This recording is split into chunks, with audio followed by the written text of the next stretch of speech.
Hey guys, welcome back to the channel. This is a story about what if Naruto is the third son of Kaguya.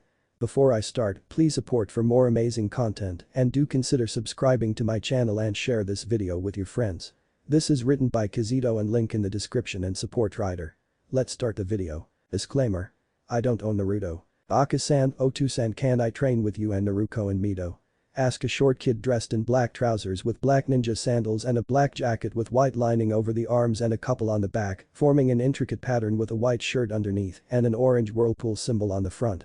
He had white hair and amethyst eyes which were seemingly sparkling in anticipation. All in all, he looked quite different from his sisters whom were carbon copies of their parents, Naruto looking just like his father, only more feminine and with whisker marks on her face, and Mito was literally a mini Kushina. She even inherited her fiery temper, which made Kushina all the more proud and Minato all the more scared for their future classmates. He pitied the ones who tried to mock his daughter.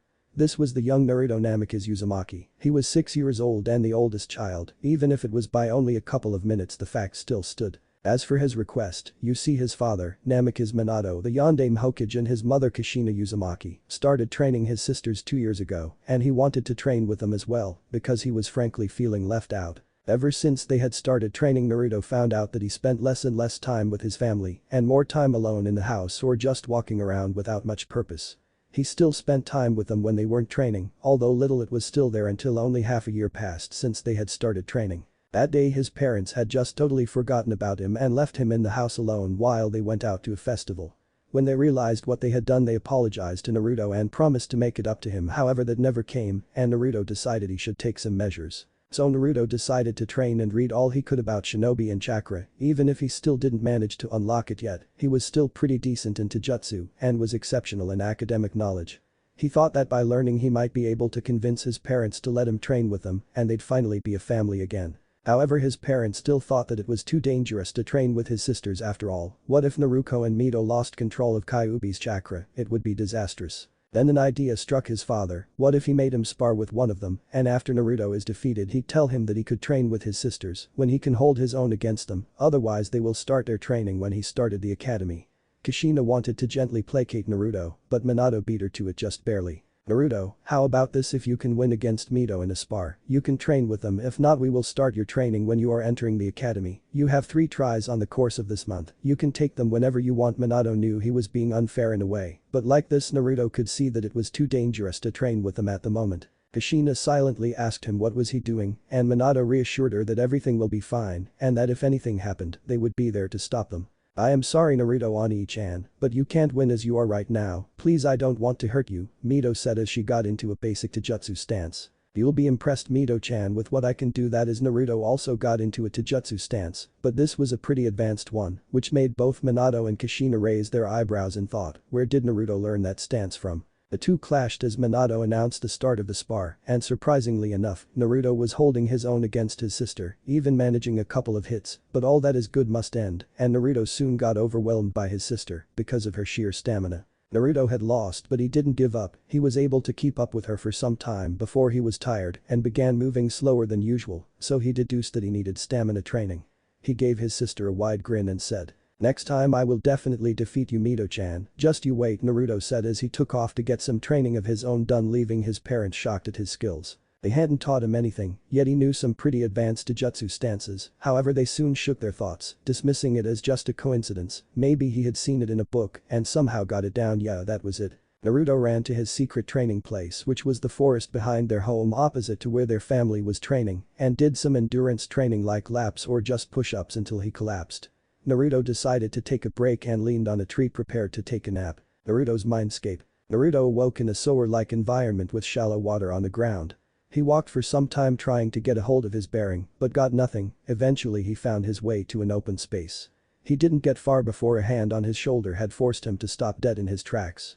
Naruto turned around to see a pale-skinned woman with delicate facial features in her early 20s. She had very long, sweeping white hair that was surprisingly reaching the ground, noted Naruto. Her eyes were white and her eyebrows were cut short. But the most noticeable features were 2 brown horns protruding out of her head, along with a 3rd red eye on her forehead. As for her clothing, she wore a traditional white kimono with tomos running down the center and edges of the groin. All in all, she looked very much like Princess to Naruto, but also funnily enough like a rabbit, especially with her pale skin and horns. In the end, despite this situation, Naruto couldn't help but laugh a bit at this. "Wow, it's rude to laugh at someone you barely met, you know," the person pointed out with a cute pout. "Sorry, you just look similar to a rabbit," Naruto said without thinking too much. Not too long passed before what he had said dawned on him, and his eyes grew the size of saucers at his rudeness. "I am sorry, I didn't mean to say you are ugly or something, I actually think you are pretty and beautiful, it's just that I was surprised that is the word," Naruto said, and also felt proud that he had managed to save the situation somehow, or that is what he thought. "Cute little one, seems like I was right, even after what he has been through he is still pure and has a kind heart, this makes it much easier and much harder at the same time," the rabbit goddess thought as she reached with her hand to stroke his cheeks. "It's alright, I found no insult in that, but I do appreciate you calling me beautiful. It has been centuries since someone called me beautiful." Naruto was a bit uneasy now and also confused. Why was this woman so affectionate to him, and what does she mean by centuries? Was she joking? And even more so, how was all this happening last time he remembered he was taking a nap? Where was this? Did he die in his sleep and got to heaven? "Are you a goddess, seeing that I am already dead by the looks of it?" The woman blinked and couldn't help but stifle a giggle at his words. "Hey, I died, what is there so funny?" Reaching a quick conclusion, she decided to make him hers. After all, she would give him a gift, and since no one wanted him, even his parents forgot his existence sometimes. She couldn't understand how was it possible to ignore such little boy when he was so cute and innocent, so why not make him hers? By the looks of it, he will exceed her expectations, and not to mention that the boy just seemed to radiate an aura that felt pleasant to her, even if this was not her true body, but just a remnant. She hugged him closely and stroked his hair gently. This startled Naruto, but he quickly settled into it. "Listen well, Naruto-kun, please don't interrupt me, our time is limited, I will explain everything in one go, alright?" Naruto nodded in consent and they broke apart with her starting her explanation. "My name is Kaguya Utsutsuki. I was known as the rabbit goddess or the progenitor of chakra. My body is sealed away into the moon. You are currently speaking to half of me, only half of my chakra was placed into you when you were born 6 years ago by me. As for why I did that, it is simple, I've chosen you as my son, you are to absorb the rest of my chakra and also gain the most powerful Dijutsu in history, the Rin Sharingan. Do not fret though, along with my chakra, there will come the knowledge of how to use my powers as well. You may know one of my 2 sons, Hagoromo Utsutsuki, also known to you as the Sage of the 6 Paths." Naruto gaped at this. She was the mother of the one who was rumored to be the one that all clans came from, even he knew that legend as a child, but still he kept listening, not daring to interrupt her. "Unfortunately, he and my other son Hamura are the ones that sealed me. That leads me to one of my reasons as to why I do this. I wish for you to release me from my prison when you can, but however, beware, as someone or something made itself known as my will. Do not be fooled, that is only a remnant of the sacred tree Shinju, who seeks to gather all chakra for himself. That is how I was sealed by my sons, because he tricked them into believing that I was trying to oppress the people by fear, but in truth he was trying to rile them up against me." Kaguya then made a sad smile as she leaned down and kissed him on his forehead. "It seems my time is up, use my knowledge and power well, my son, and know that no matter what I will always love you." Then she vanished without a trace. As soon as it happened, Naruto's head was flooded with memories and information about chakra, history and various things that Kaguya thought he might need, but one thing he felt which was prominent was her love for him, her other sons, and surprisingly enough for the world itself. Naruto couldn't help but let a few tears loose on his cheeks as he now knew and saw what his surrogate mother went through. When Naruto looked down, he noticed that his right eye had several concentric rings and 9 tomo, all black with the eye itself red. This, Naruto deduced, was the Rin Sharingan his mother spoke of and also bore on her forehead when he had seen her. He now understood where he was in his mind, and his mother had waited for him to come here and meet her so he could get the rest of her chakra. Naruto also understood why he looked so different from his parents. His DNA was different than theirs, and his mother was the first human with chakra, so by extent now he was her son fully, so it was only natural that he looked more like her than his birth parents. He then focused on leaving his mindscape and on the real world. Naruto began waking up in the forest behind the Namika's residence. Naruto woke up to see that his real body had undergone some major changes. First was of course the Rin Sharingan that was present in his right eye, which was neatly covered by his bangs, which leads to the second change. His hair had grown a bit longer, not by much, but it had grown. And similar to Sasuke's one when he is older, only white in color. Another change was that Naruto had grown a couple of centimeters. However, by far the biggest surprise for everyone would be when Naruto would unlock his chakra, which he did with ease. As he did so, a silvery white chakra was released from his body. This was incredible all in all, but his chakra capacity was mind-boggling. It was a couple times higher than a Bijuu's one, but it wasn't malicious, instead it was warm and pleasant, despite the overwhelming amount of it. Naruto then stopped releasing chakra and walked towards his home, only to be stopped in his tracks by his parents who were panicking. Naruto berated himself for not considering that literally everyone who was a shinobi and could feel chakra would sense as one. This place would be packed soon. His parents only looked at him with confusion. Naruto, what happened? Where was that chakra coming from? Minato asked, not even noticing the changes in his son's appearance. His mother didn't fare better either as she looked left and right for anyone in the vicinity. He really didn't know what to feel. Should he feel insulted and sad that his parents hadn't noticed he looked different than usual, or should he feel thankful that they didn't notice? He opted for something in between as he answered truthfully, not seeing the point of hiding it anymore. They would notice sooner or later. It was better if only his mother and his father knew about this. At least they'd have the decency to keep it a secret or hopefully forget about it as they usually do. That is somewhat disappointing, Otu-san. That chakra came from me. I would appreciate if you keep it a secret, Naruto said, making his parents confused. Naruto, there was no way that was your chakra. It was at least on par with a high Jounin low Hokage level, Kushina said, not believing his story. Naruto just frowned and decided to just stuff it and have them do whatever they want. Fine, it wasn't mine, believe what you want. I am going to sleep, good luck on your search, Naruto added the last part sarcastically, knowing that they'd find nothing. No foreign ninja, no spy. Minato raised an eyebrow at this but focused on the issue ahead and searched for the intruder, but in the end he and Kushina found nothing suspicious and went back dismissing it as just their imagination. After all, their son, which was only 6 years old, couldn't have that amount of chakra, or so they thought. A few weeks later, Naruto took a walk around the village at night to think about his future actions. My chakra is off the charts, so I can learn pretty much any kind of jutsu I want. My jinjutsu is also good if you include my eye, however without it I have nothing. The most concerning part would be taijutsu. I am barely at academy level with my taijutsu, and I can't force my body because that would be a bad idea. I am still a child after all. My best bet would be to wait until I am older and start training my body. Until then I should learn as many ninjutsus as I can. I have the ones that mother knew, but they are too advanced and would give me away if I use them, especially since many of them require a Kekkei Genkai, and me being able to use them would be like putting a big target on my back, saying here I am breeding stock for Kekkei. In case. I guess the only Kekkei Genkai that I could reveal is the Mokuton, since I can argue that the Uzumaki are related to the Senju. Such were the thoughts of the young prodigy. He was walking with his mind occupied when someone bumped into him and made him fall on his behind. Naruto silently cursed and looked up to see a ninja that was carrying something, or rather someone, if the muffled screams were anything to go by. He then noticed his hiti, which bore the Kumo symbol on it. He remembered that his father had spoken with his Jiji, one of the few persons who actually paid any attention to him, about a Kumo representative which would be staying in the village. Damn it, brat, now I have to kill you for what you saw, the man stated, pulling his kunai, only to be shocked when Naruto performed a jutsu that would scare him to the core. Mokuton. Jubaku Aisu, lit wood release. Tree bind, flourishing burial. As soon as he finished, the Kumo-nin was bound by tree roots, unable to move. Naruto gently freed Hinata from her bindings and checked if she was alright. The poor girl had been probably kidnapped for her Kekkei Genkai by the looks of it. She is Hyuga, that nin was probably after her Byakugan, so they are the ones who have gotten mother's eyes. The girl just looked at him a bit scared, and Naruto saw that, so he smiled broadly to reassure that he won't try to harm her in any way. I am Uzumaki, Naruto, sorry I scared you, I didn't mean to.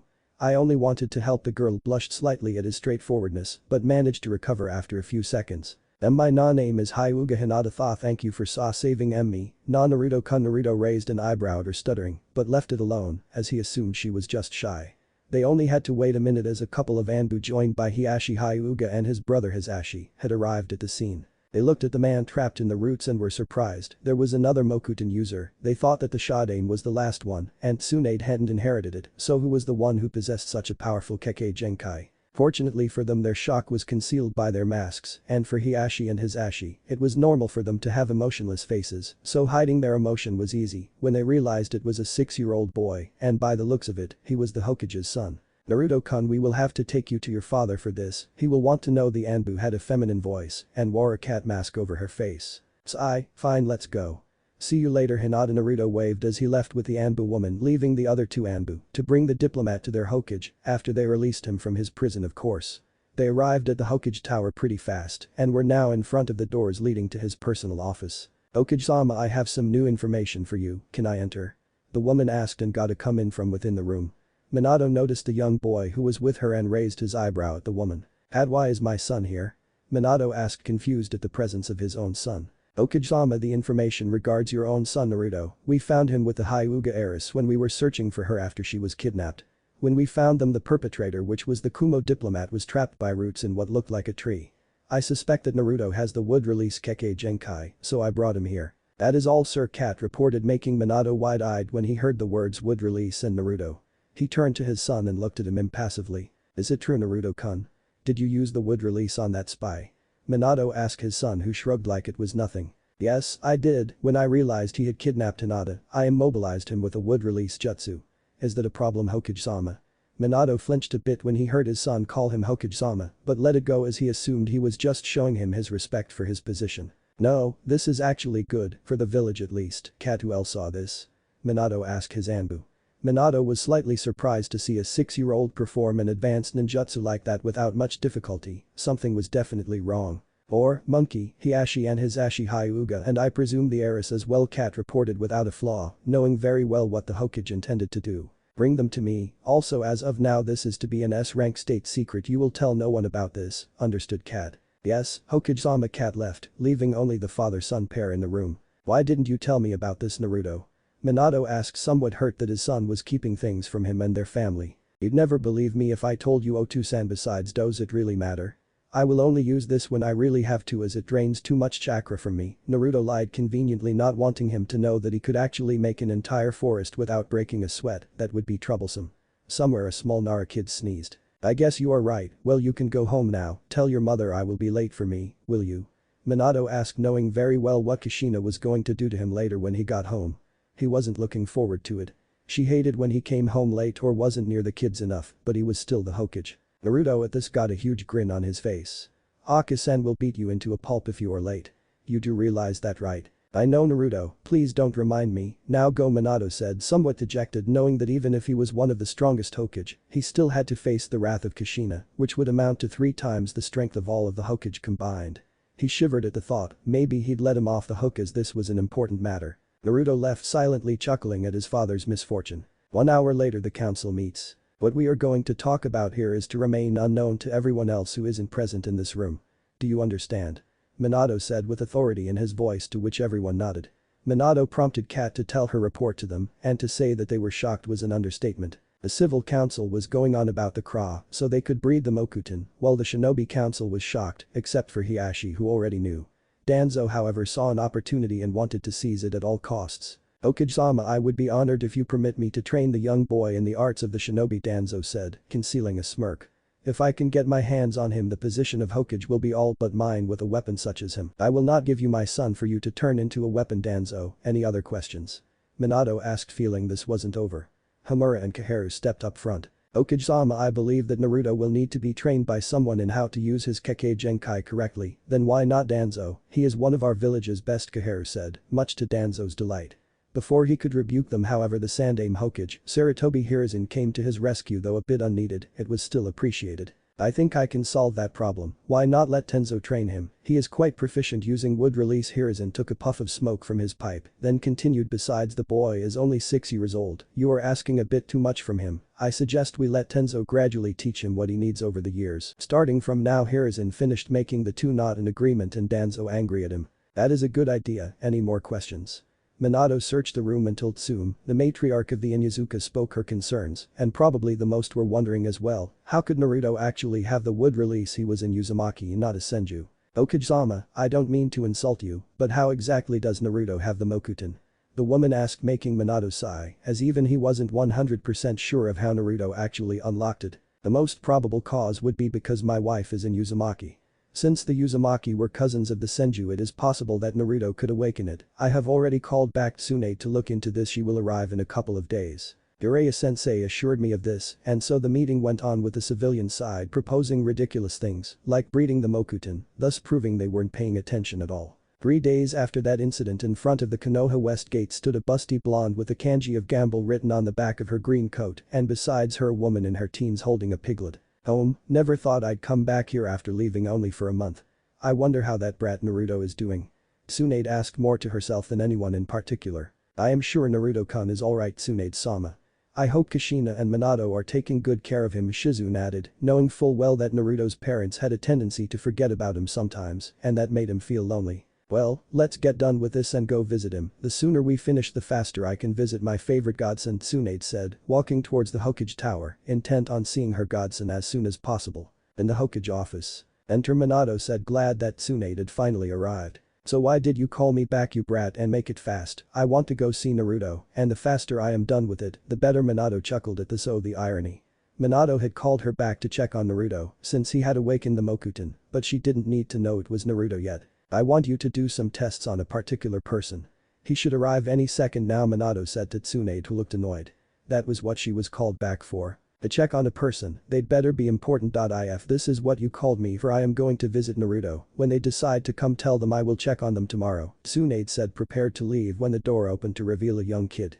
He looked into the room, and when he spotted Tsunade, he ran right to her and hugged her. Tsunade was stunned for a few moments before realizing this was her godson. Tsunade, Aba-chan, you came back, but I thought you were supposed to come a month later. Naruto was confused but happy. I am guessing you are the one that Minato wanted me to check on, Naruto, right? Minato. Tsunade's sour mood was gone instantly when she saw Naruto. She didn't mind that she had come home earlier if this meant spending more time with her godson. Yes, he has unlocked the Mokuton. Oh, don't worry, this room is protected by some seals, therefore no one will hear us. So yes, I want you to do some tests on him to see how he actually has it, if you will. Tsunade nodded and took off with Naruto towards the hospital to get the testing done once and for all, but still even she was surprised about him having his grandfather's wood release. After taking his blood and testing it with various methods, she found nothing out of the ordinary, and it did indeed seem that he had affinity for Mokuton.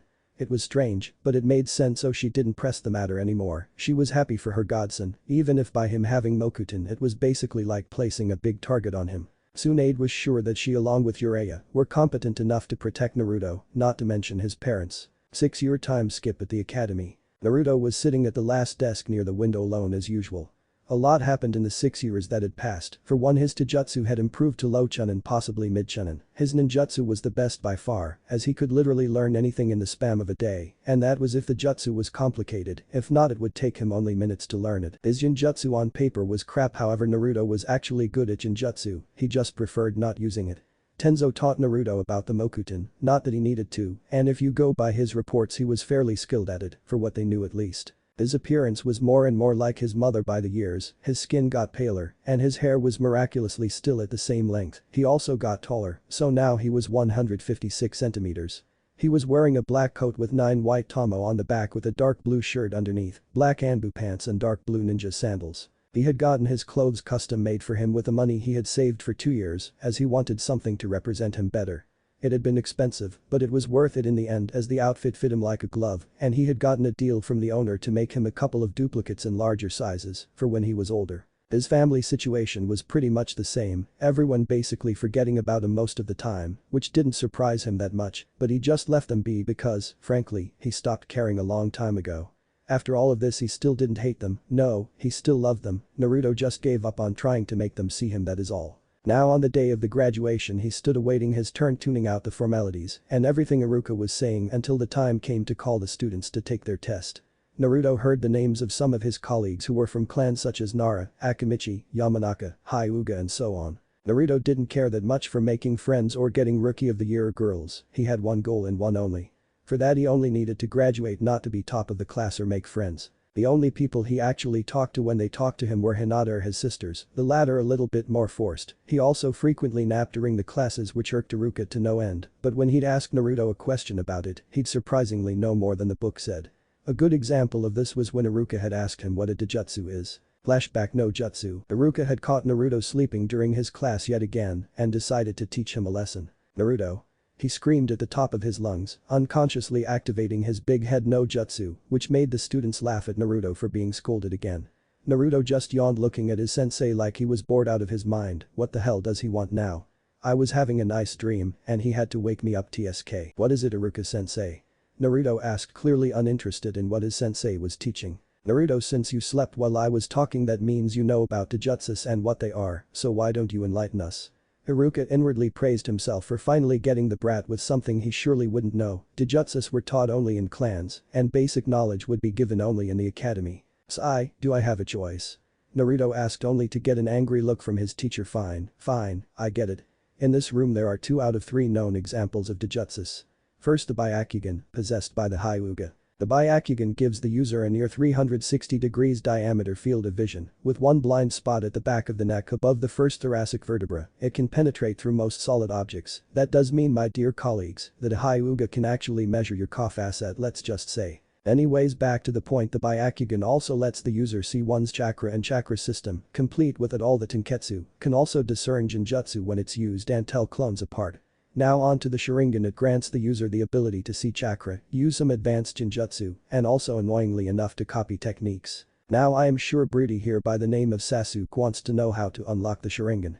Well, that is easy enough, you just need to undergo an emotional trauma strong enough and it will unlock itself. At this student's paled. Now do you want to know something cool, Sasuke? Sasuke grunted, and so Naruto took it as a what do you know about Sharingan? You are just an outsider, Sasuke, you are so cold. Fine, I will give you some information for your clan. Naruto chuckled at this, knowing full well their reaction at what he is going to say. Now there is another level to the Sharingan, aside from gaining 3 Tamo. The Sharingan can evolve into Mangekyo Sharingan. However, to do that you have to experience such a trauma that is not worth it. The best way to unlock it is to either kill or see a person dear to you die and blame yourself for it. In my opinion, it isn't worth it as you can't really use it too much because you will go blind from using it too often. There is a cure, of course, swap your eyes with another one's with a Sharingan and Tatum. You will get eternal Mangekyo Sharingan, use it to your will without going blind. Sasuke, your clan should guard their secrets closer. I've heard all this when I was walking from 2 very talkative Uchihas. Won't give you their name, partially because I can't, and even if I knew I wouldn't really. The students were shocked, some even puked. Even Iruka was speechless. Of course Naruto hadn't really lied about hearing 2 talkative Uchihas, but he didn't specify that it was his father and one of his friends. Now that is all, thank you Naruto for your answer, it was splendid, Iruka said before Hinata had asked. What is the third one, Naruto-kun? Hinata was blushing madly, but she was curious about what her crush meant about 3 Dijutsus, and he had enumerated 2 of them, so she wanted to know about the third naturally. As expected from Hinata-chan, she noticed Hinata blushed even more at the addition of Chan at her name.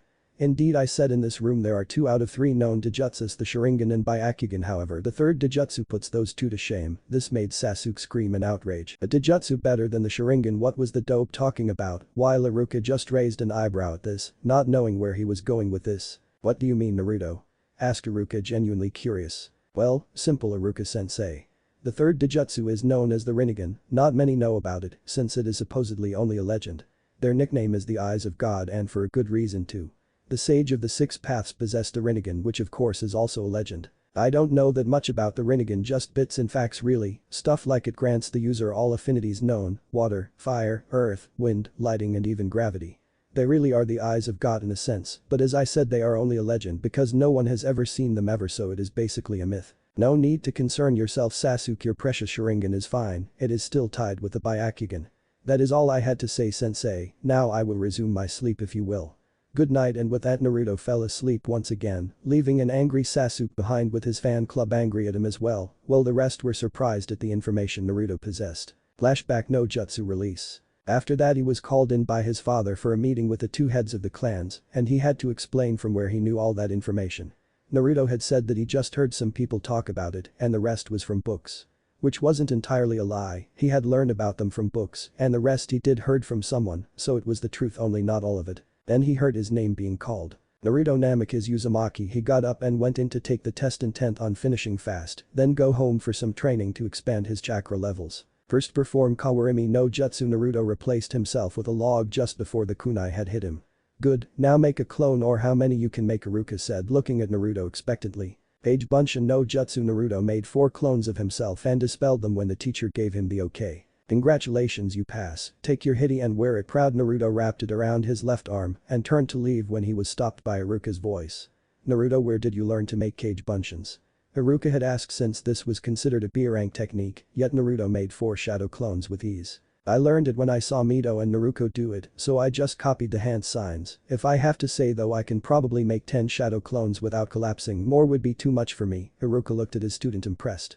To be able to make 10 shadow clones was nothing to laugh at, especially when you are only a fresh genin. Nice job, Naruto, you must have good chakra reserves to able to keep so many clones. Even I would be hard pressed to maintain that many, Iruka said with pride in his voice. Thanks, Iruka-sensei, I will take my leave now, a good day to you both, and with that he took his leave, leaving the 2 teachers do their job. Naruto of course had lied about being able to make only 10 shadow clones. With his reserves he could probably make thousands and feel nothing, but they didn't need to know that. Later in the meeting room. So today we are here to decide the team arrangements, Minato stated, looking at the people seated around. On his left was Sarutobi Hiruzen the Sandame, and on his right was Kushina his wife, while across them stood Hada Kakashi, Yuhi Kurenai and Sarutobi Asuma. Let's start with the easy ones first. First Ino, Shikamaru and Chaoji will be Team 10 under Asuma, this is an information control and interrogation team. Said person was smoking lazily and just gave a nod in approval. Next will be Team 9, but that is still in rotation, so Team 8 comprising of Hyuga Hinata, Inyazuka Kiba, Aburam Shino, this team serves as reconnaissance and information gathering, so I think Kurenai is the best for this. Any complaints? Minato asked only to be met by silence. I will be glad to teach them. Hokage-sama the Genjutsu mistress broke the silence, and now it was down to 2 more teams. Team 7 will be comprised of Naruto, Mito, Uchiha Sasuke and Haruno Sakura. At this, everyone raised an eyebrow, most because 4 genins in a cell was unheard of, while some, mainly Hiruzen, Kakashi and a certain Anbu, thought that Minato was forgetting something, but chose not to say anything for the moment. Let me explain my decision. This will be our front line and assault team, since we have my daughters who are powerhouses because of the Kyuubi, Uchiha Sasuke, who will more than surely unlock the Sharingan and become a ninjutsu specialist, and lastly Haruno Sakura, who has almost perfect chakra control, which has the potential of becoming a great medic ninja. As for their sensei, Kakashi will take that job, and Kushina, since he will need some help and she is familiar with the two. Hiruzen had enough and decided to voice his concerns. Minato, what about your son, Naruto? The old man asked, narrowing his eyes at him. Let me get to it, sensei. Naruto, due to his special circumstances, will have Yamato as his sensei. I know Naruto is slacking off in every department, however I also saw him training with Yamato, and I have to say he is more than suited to work with him. They would make a great team, Minato concluded, while Hiruzen smiled, happy that Minato hadn't forgotten about his own son. Are you sure he can handle missions with Yamato, Hokage-sama? From what I heard he was dead last in the academy and barely passed. Kurenai asked, concerned for the kid, but also a bit surprised that the Hokage would show such blatant favoritism for his own son. To her surprise, it was Hiruzen who spoke in the boy's defense, not Minato. Kurenai, I don't think you know enough about Naruto to say that. Hiruzen said, his voice hard, clearly upset that she had indirectly insulted his surrogate grandson. I mean no insult, Hokage-sama, but it is a fact, is not. He graduated last, Kurenai once again stated, making the Sandaime sigh. Yes, he did, but I've also seen the kid train, and I can see he is giving nowhere near his all and is secretive about his skills. A good thing to do. Also, I have heard an interesting report a couple years ago from a certain academy teacher named Yamino Iruka. Minato knew where he was going with it and smiled at the memory. Want to hear it? Everyone besides Minato and Kushina nodded. Okay, I will tell you about it in a short summary since time is of the essence. To put it short, the kid knew more about Jujutsu than the academy ever taught and knew information about the Sharingan that even the Uchiha didn't. He also knew the weakness of the Byakugan. This made everyone's jaws drop to the floor. How is this possible? Asked Kakashi, confused. He knew almost all there was to know about the Sharingan, despite all that Naruto knew more than the Uchiha and himself knew. That was impossible. To this day we don't know how he gathered the information, however the facts he listed about the Sharingan were proven after some time, and I am pretty sure the ones about the Byakugan were accurate as well. However, most mind-boggling is how Naruto knew about something that I am willing to bet no one in this room knows. Kakashi stared wide-eyed at him along with the others. The notion of a kid knowing something about Jujutsu that even they don't, that was a good joke. Don't joke about it. Sandaime-sama. Hiruzen got a wide grin at this and decided to profit a bit from this. How about a bet, Kakashi-kun? Proposed the older Kage. Name the stakes, Sandaime-sama. Kakashi said, confident enough in his knowledge about the Sharingan and Byakugan and Jujutsu in general. If you win, you never get to do the mission, catch the missing cat. Tora. Kakashi nodded enthusiastically, while Kushina Prady knew what Hiruzen was about to say, knowing full well how dreadful it was to catch that cat. However, if I win, I get all the Icha books that I don't have from your collection. Minato sweat dropped at this, while the rest face palmed. Kakashi, however, nodded, albeit a bit reluctant. Fine, have you ever heard of the Rinnegan? Kakashi looked at him, puzzled. What was that? Was it a Jujutsu? Or was he just making it up? I've never heard of it, Sandaime-sama. Is it a Jujutsu? Kakashi asked, knowing that he had doomed his collection, but he'd mourn that later or hide it, depending if he could or couldn't. Now his curiosity took the better of him. Looks like I won. You owe me 3 Icha books, Kakashi-kun. Kakashi paled at this and hung his head down. The Rinnegan is a Jujutsu rumored to be possessed by the Sage of the Six Paths. According to Naruto, it grants control over all elements plus gravity. Also, from what we asked when he came in, apparently the Rinnegan, he theorized, forms when an Uchiha and a Senju mix, therefore the lack of one. Though he did say that an Uzumaki could work as well instead of a Senju. Apparently the chance of unlocking this Jujutsu is 1 in a million, and you need to go through extreme trauma for it to awaken. Of course, all of this is his theory, but it is a viable one nonetheless. Now, dear Kurenai, do you still think Naruto can't handle missions with Yamato? The old man had a smirk on his face while the rest were gobsmacked at the revelation. Regarding that, I wish for Naruto to take his test along Team 7 if possible. Kakashi, Kushina, the two nodded in acknowledgement. And with that they went on with the team assignments. Next day at the academy. Naruto was staying in the back as usual waiting for his name to pop up in one of the teams. Team 7 is Naruto Namikaze Uzumaki, Mito Namikaze Uzumaki Uchiha Sasuke. The two were happy to be placed in the same team, well Sasuke just thought that it was better this way, since they wouldn't drag him down, while a certain pink-haired banshare girl screamed along with others until another name popped up. And Haruno Sakura, your sensei is Hada Kakashi and Uzumaki Kushina. At this Sakura fist pumped and thought something along the true love wins, well the two sweat dropped at the mention of their first sensei knowing full well he will be late at least 2 hours, oh well, they could spend time with their mother while waiting. The team naming continued until Team 10. Naruto thinking he had been left out turned to leave until Iruka spoke. Naruto Namikaze Uzumaki, your sensei is Yamato. Now please wait for you sensei to arrive. Naruto raised an eyebrow at the name and sat back. Soon a man with short brown hair and black almond-shaped eyes. He wore the standard Jounin uniform only without the swirling whirlpool and with 2 pouches instead of 1. He also wore on his head a Hapuri-style forehead protector that framed his face. Naruto now knew who Yamato was, another codename for Tenzo. Naruto, how have you been doing? Asked the man with a happy expression on his face. Naruto knew however what he truly meant was I hope you haven't neglected your training Naruto, and so he responded accordingly. I've been doing fine just as usual. Truth was Naruto didn't need training from him, but his father had said that he needed to. The man was a slave driver. However over the past years Naruto had grown to like Yamato even if only a bit. Glad to hear that. Unfortunately we have to wait for Kakashi and Kushina-sama to arrive, since we have to talk with them regarding an important matter. At this all the members of Team 7 raised an eyebrow, and finally Naruto being the bold one decided to voice her concerns. What do you need with our team Yamato-sensei, and why does Ani-chan have to be in a team by himself only with his sensei asked Naruto confused. She would have loved to have Naruto over the emo Sasuke or Sakura the Banshee. You will have to ask Hokage-sama about that. I don't make the teams Naruto, and with that silence prevailed the room for almost 1 hour until Kakashi showed up along with Kushina. Meet me on the roof in 5 minutes, me and Kushina-sama will be there, Kakashi said, body flicking with a swirl of leaves along Kushina who gave a sigh.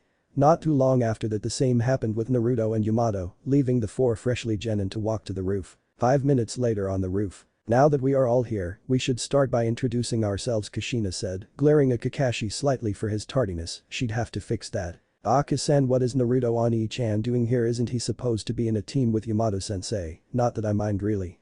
If possible could we send these two to Yamato-sensei and get Ani-chan in return? Naruto said making the 2 persons in question glare while Naruto chuckled. Yamato had no reaction and Kakashi seemed to smirk liking the idea. First of all while we are training and doing missions you will call me Kushina-sensei, got it?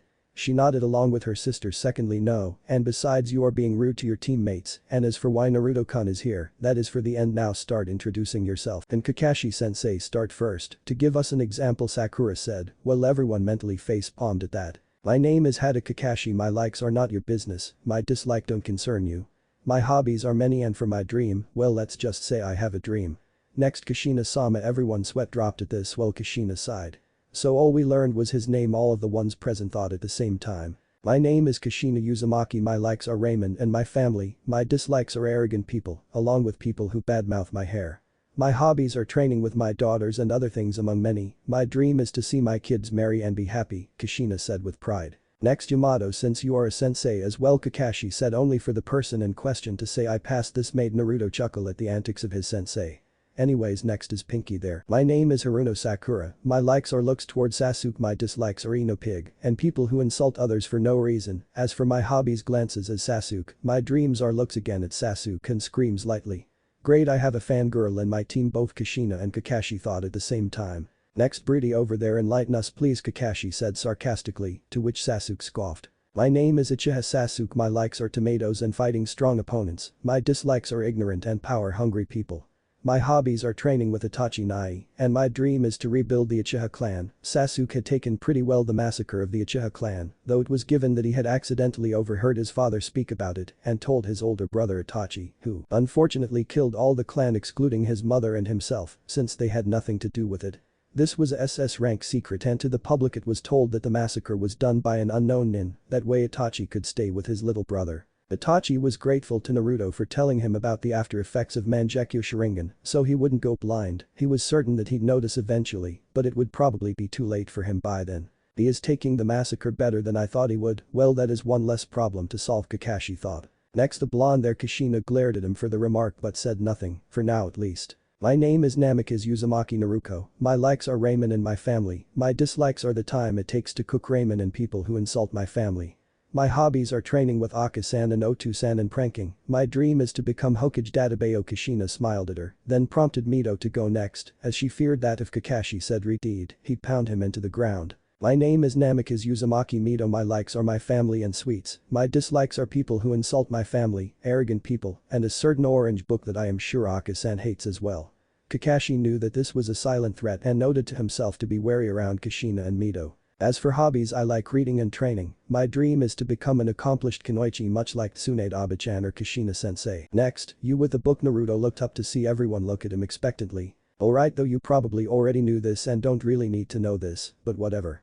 Naruto said, shrugging, not really seeing the point in it as this wasn't even his team. My name is Namikaze Uzumaki Naruto. Long and bothersome, I know, right? Naruto chuckled. My likes are reading, star and moon gazing. My dislikes are arrogant people, warmongers, greedy people, and the list goes on. However, one thing that I dislike the most are people insulting my family or hurting them, especially Aka-san. I will one day bring you back. My hobbies are training and gardening. I don't exactly have a dream, but I do have a goal which I don't want to tell you, the whitehead concluded, making Kushina raise an eyebrow at the last part, curious about what it was. Now, as for why Naruto is here, that is simple. He is here to take the test along with you to become a genin. Yep, you aren't genin yet, Kakashi explained to the now confused genins. The test will be held if you come at training ground 7 including Naruto. Oh, and don't eat too much, you will just puke it all out. The senseis plus Naruto left with the body flicking jutsu and a swirl of leaves, leaving the two sisters walk home and irritated Sasuke, which was constantly being pestered by Sakura for a date. Next day. 9:30 training ground 7. In a cloud of smoke, the two sensei appeared before the 5 genin who were all, besides Naruto, chatting about what this test would be about. Naruto, who was in a tree, hopped down and looked at his mother and Kakashi expectantly. Now you are all here for your test, so it is rather simple. You will have to take a bell from Kakashi. The ones who take a bell before the time is up past the others are thrown back to the academy, Kushina said with a sweet smile, while Kakashi took out 3 bells. Why are there only 3 bells, Kakashi-sensei? Naruto asked since she was curious about the number of bells. Did that mean that only 3 of them could pass? Simple, the 2 that don't get a bell will be sent back to the academy, Kakashi said with an eye smile. Now let the test begin. All of them ran out towards the forest, albeit Naruto being dragged by Mito, all besides Naruto. Kakashi looked at him suspiciously, while Kushina was also wondering what he was doing from the tree she had hopped on. Why are you still here, Naruto? Kakashi didn't know what to believe. Naruto wasn't the type to go on a frontal attack, but when Naruto's side, it was clear to Kakashi that something was on the mind of the fresh genin. Aren't you a bit cruel, Kakashi-sensei and Kushina-sensei? Naruto asked with a small smile gracing his lips. What do you mean, Naruto? This are the rules. If you don't want, you can always go back to being an academy student if you want to, Kakashi said with his voice emotionless. Yeah, sure, whatever you say. It's not like you made this test specifically to pit us against each other, and the true meaning behind it is teamwork. Please, Kakashi-sensei, it's obvious, and besides, you can't beat me in a ninjutsu battle or a genjutsu one for that matter. Not even with that eye of yours, Naruto said, making both Kushina and Kakashi shocked at how the boy had realized the true meaning behind the test. However, something was wrong. If he knew, why didn't he told his other teammates and try cooperating with them also? Why did he say he could win against him in a ninjutsu battle? He had copied numerous jutsu and a genin hoped to defeat him. Yeah, sure. Then why not tell your teammates as well?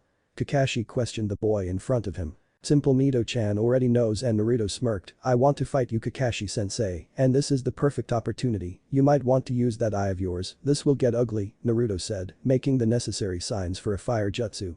Kakashi widened his eye at this. Elemental manipulation was a chunin skill, not a newly graduated genin one. Pain. Kiryu Enden, lit fire release. Fire dragon flame bullet. A huge fire dragon sped towards Kakashi, who had to make quick hand signs for a water jutsu.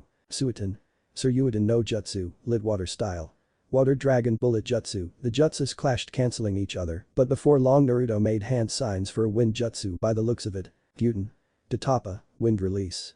Great breakthrough. Kakashi was taken by surprise by this and had to use Kawarimi no jutsu, but when he looked down, Naruto was gone. Shrugging it off, as he checked the bells which were still there, he went on to place a genjutsu on Sakura, then fight Mito and Naruto, and lastly bury the poor Uchiha with an earth jutsu. Suddenly the alarm clock beeped, signaling the end of the test. All of the genin including Naruto rounded up, joined by Kakashi and Kushina. You all didn't take a bell, therefore you all fail. However, I will give you a chance to redeem yourself later, Kakashi said, planning to tie up Naruto and Naruto to the posts and see if they actually help them or leave them like that. What do you mean Kakashi-sensei? I say we pass, Naruto said, flashing a pair of 3 bells out in the open, shocking everyone present. What, when, how?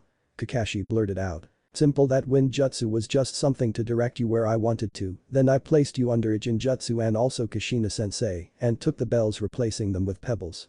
Of course I used henge on them, so you wouldn't notice. Kushina was both impressed and shocked at the same time. When did he place them under a Jinjutsu and how? How did you place us in a Jinjutsu, Naruto-kun? I never saw you make any hand signs for it. Kushina asked while Kakashi berated himself for not taking Naruto's advice of fighting with a Sharingan. If the other Jounin hear about this, I will be a laughingstock. Damn it, how did he do it? Kushina-sensei, a good shinobi never reveals his secrets, but since Kakashi-sensei is so curious, more like desperate, thought Kushina. I am willing to tell him that it is a basic Jinjutsu, however that is all I will tell. Back to my point now, you see we passed because Naruto tossed the 2 bells at Sakura and Sasuke. We all have a bell.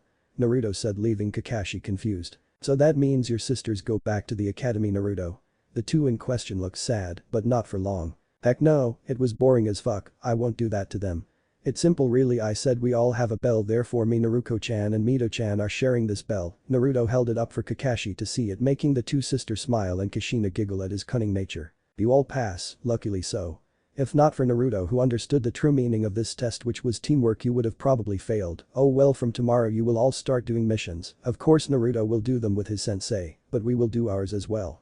Dismissed. Kakashi and Kushina then disappeared in a swirl of leaves, leaving the 5 newly instated genin alone. Naruto was then approached by his sisters, who now had happy smiles on their faces. Thanks Naruto Oni-chan for bailing us out, Mito said, truly grateful to his brother. She had understood the meaning as well, but couldn't get Sakura and Sasuke to cooperate. Yeah, thank you Naruto Oni-chan for helping us, Naruto said, making Naruto wave it off like it was nothing. Don't mention it, I didn't do much. I am sorry, but I have to go inform Yamato-sensei about this, and with that Naruto disappeared in a swirl of leaves, leaving the 4 alone in the training field. Chapter 2. First C rank gone A rank. Naruto was currently heading towards the Hokage Tower to get the pay for his last mission of the day. Naruto had been given permission from his team captain Yamato to do missions without his presence and also to take as many as he wanted. Naruto knew that Yamato was only his captain on paper, as in truth the man was an Anbu operative, thus not really having the time to spend on D ranks. This led to Naruto completing 100 D rank missions in the span of a week with the help of his shadow clones. Minato at first was curious and didn't understand how his son could finish so many missions that fast. Eventually, having enough, he decided to ask him how he did it, to which Naruto grinned and said 2 words: shadow clones. Most fresh genin would whine and ask for more challenging missions, but Naruto didn't care. In fact, it was better in a way, since like this he could finish them fast, then train to expand his chakra reserves or train his taijutsu. As to him, it was subpar.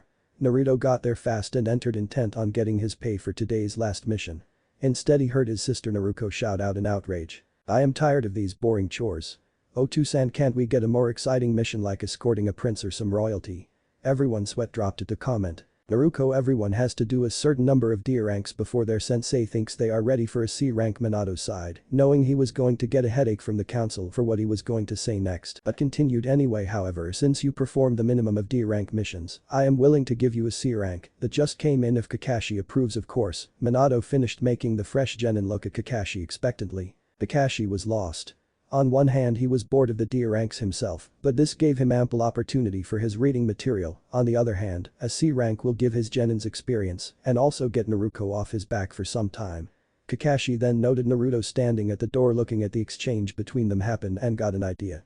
What if I bring Naruto with me? From what Tenzo told me, he should easily be able to handle a C rank if not a B rank. This would give me a good chance to read in peace and quiet. Now let's see if I can make this work, Kakashi thought, acting quickly, fearing he might lose his opportunity if Naruto decided to leave and come later to hand his scroll. Minato-sensei, I'd be willing to take this mission, and I think they are ready. Kakashi looked at them and I smiled, then switched his gaze back to Minato. However, just for insurance, I'd wish to take an additional genin team for this C rank. Kakashi set his sights right on Naruto, who mentally berated himself for not leaving straight away. Minato and the rest of the genins looked towards the door, only to notice Naruto standing there waiting for them to finish.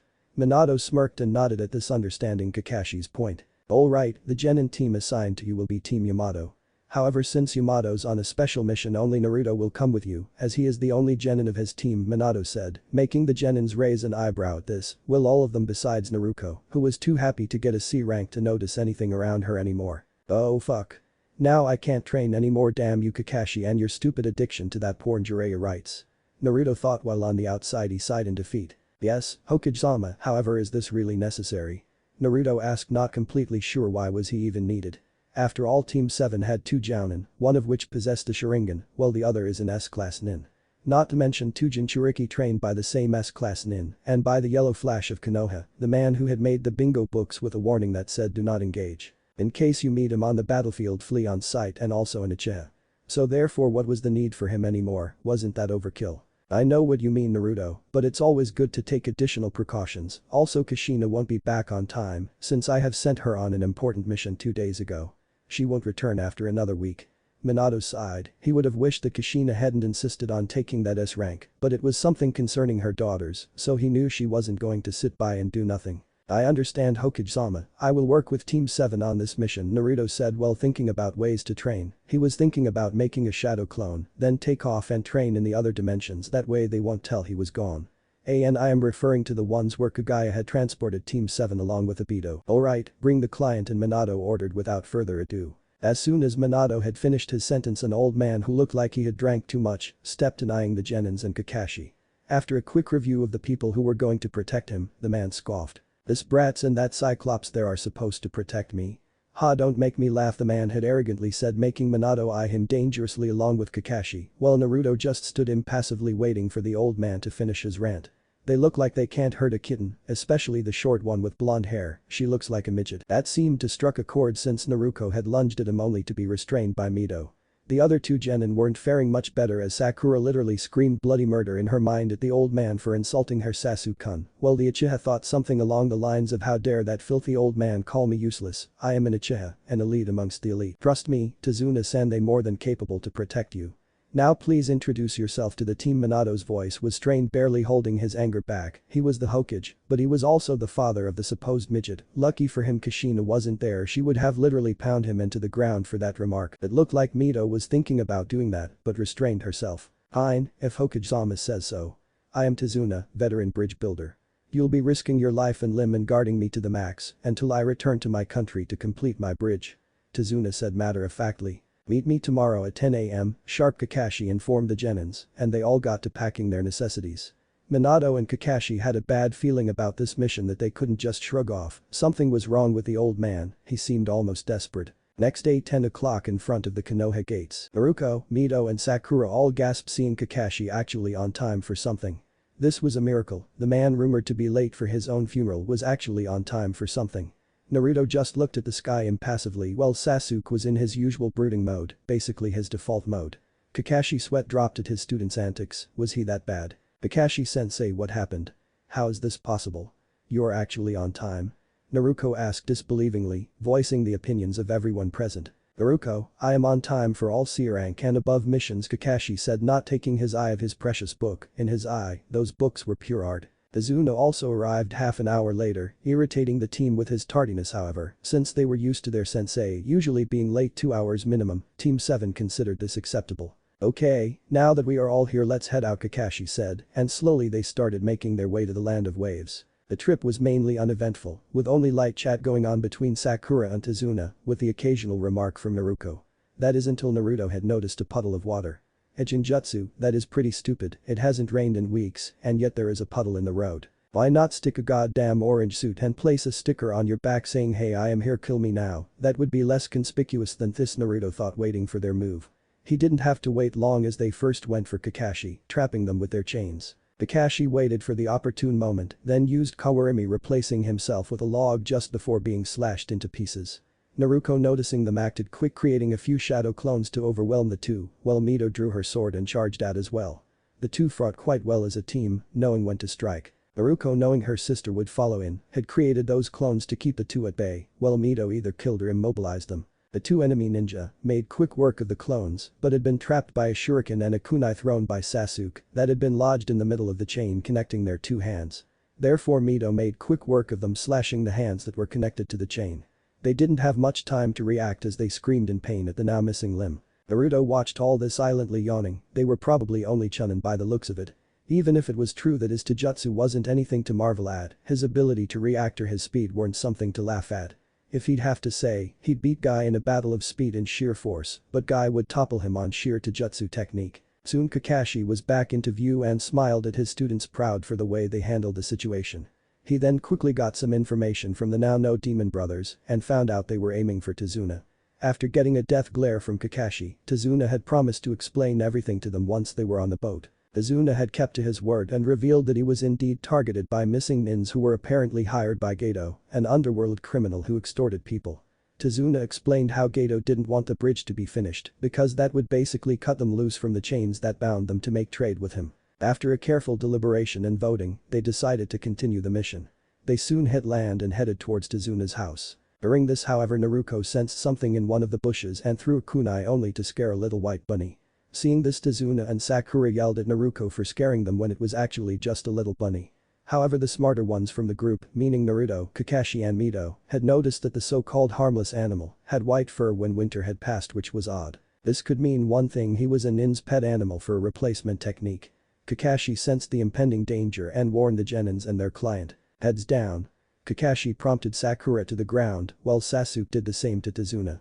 Mito and Naruto also managed to dodge in time. The only one who hadn't dodged was Naruto. Instead, he chose a more direct approach.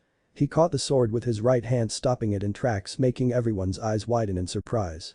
After a few moments passed, he had thrown it back from where it came, promptly sticking it in the tree. The tall man with short spiky black hair, brown eyes and half of his face covered up in bandages was standing on the blade of the sword, glaring at Kakashi and Naruto. "Nice to have you join us, Mamachi." Zabuza, one of the former 7-7 swordsmen of the mist, now a missing nin Kakashi, pulled up his hitty to reveal his Sharingan. Happy Ninja had a Kakashi of Konoha, rumored to have copied over 1,000 jutsus with his Sharingan.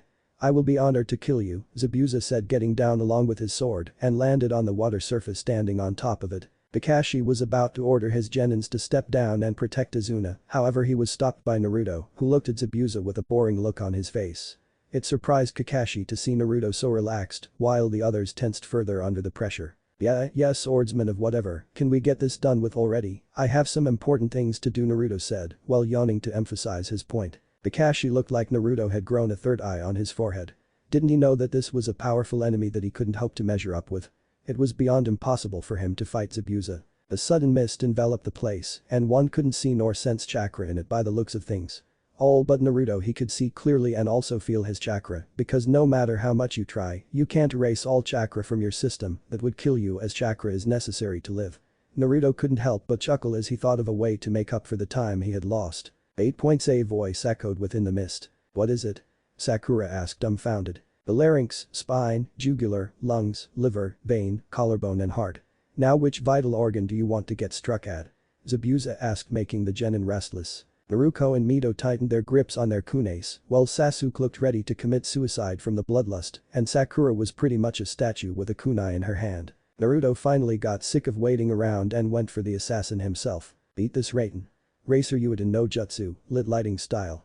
Lighting water dragon bullet, Naruto created a big water dragon infused with lighting chakra to make sure Zabuza is stunned if he doesn't die, that is, and aimed it straight towards him. Kakashi watched as Naruto performed a jutsu with only a single hand sign and combined two elements. At this point he was beyond impressed. To have such a good mastery over elements to be able to use them in tandem is something hard to do, if not downright impossible. The kid was a prodigy like no others. To be able to use such a jutsu without breaking a sweat would mean he has incredible chakra control and chakra reserves. Zabuza dodged the first attack of the water jutsu, but the damn thing kept homing on him and he was getting tired of running away.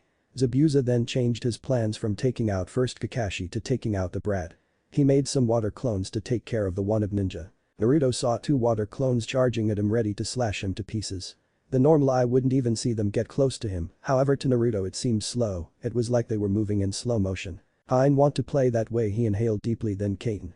Kikaku no Jutsu, lit fire style. Great fireball technique, a massive fireball the size of almost all the lake, spew out of Naruto's mouth. Naruto had placed a bit of chakra in this and strengthened it with wind chakra, making it humongous in size.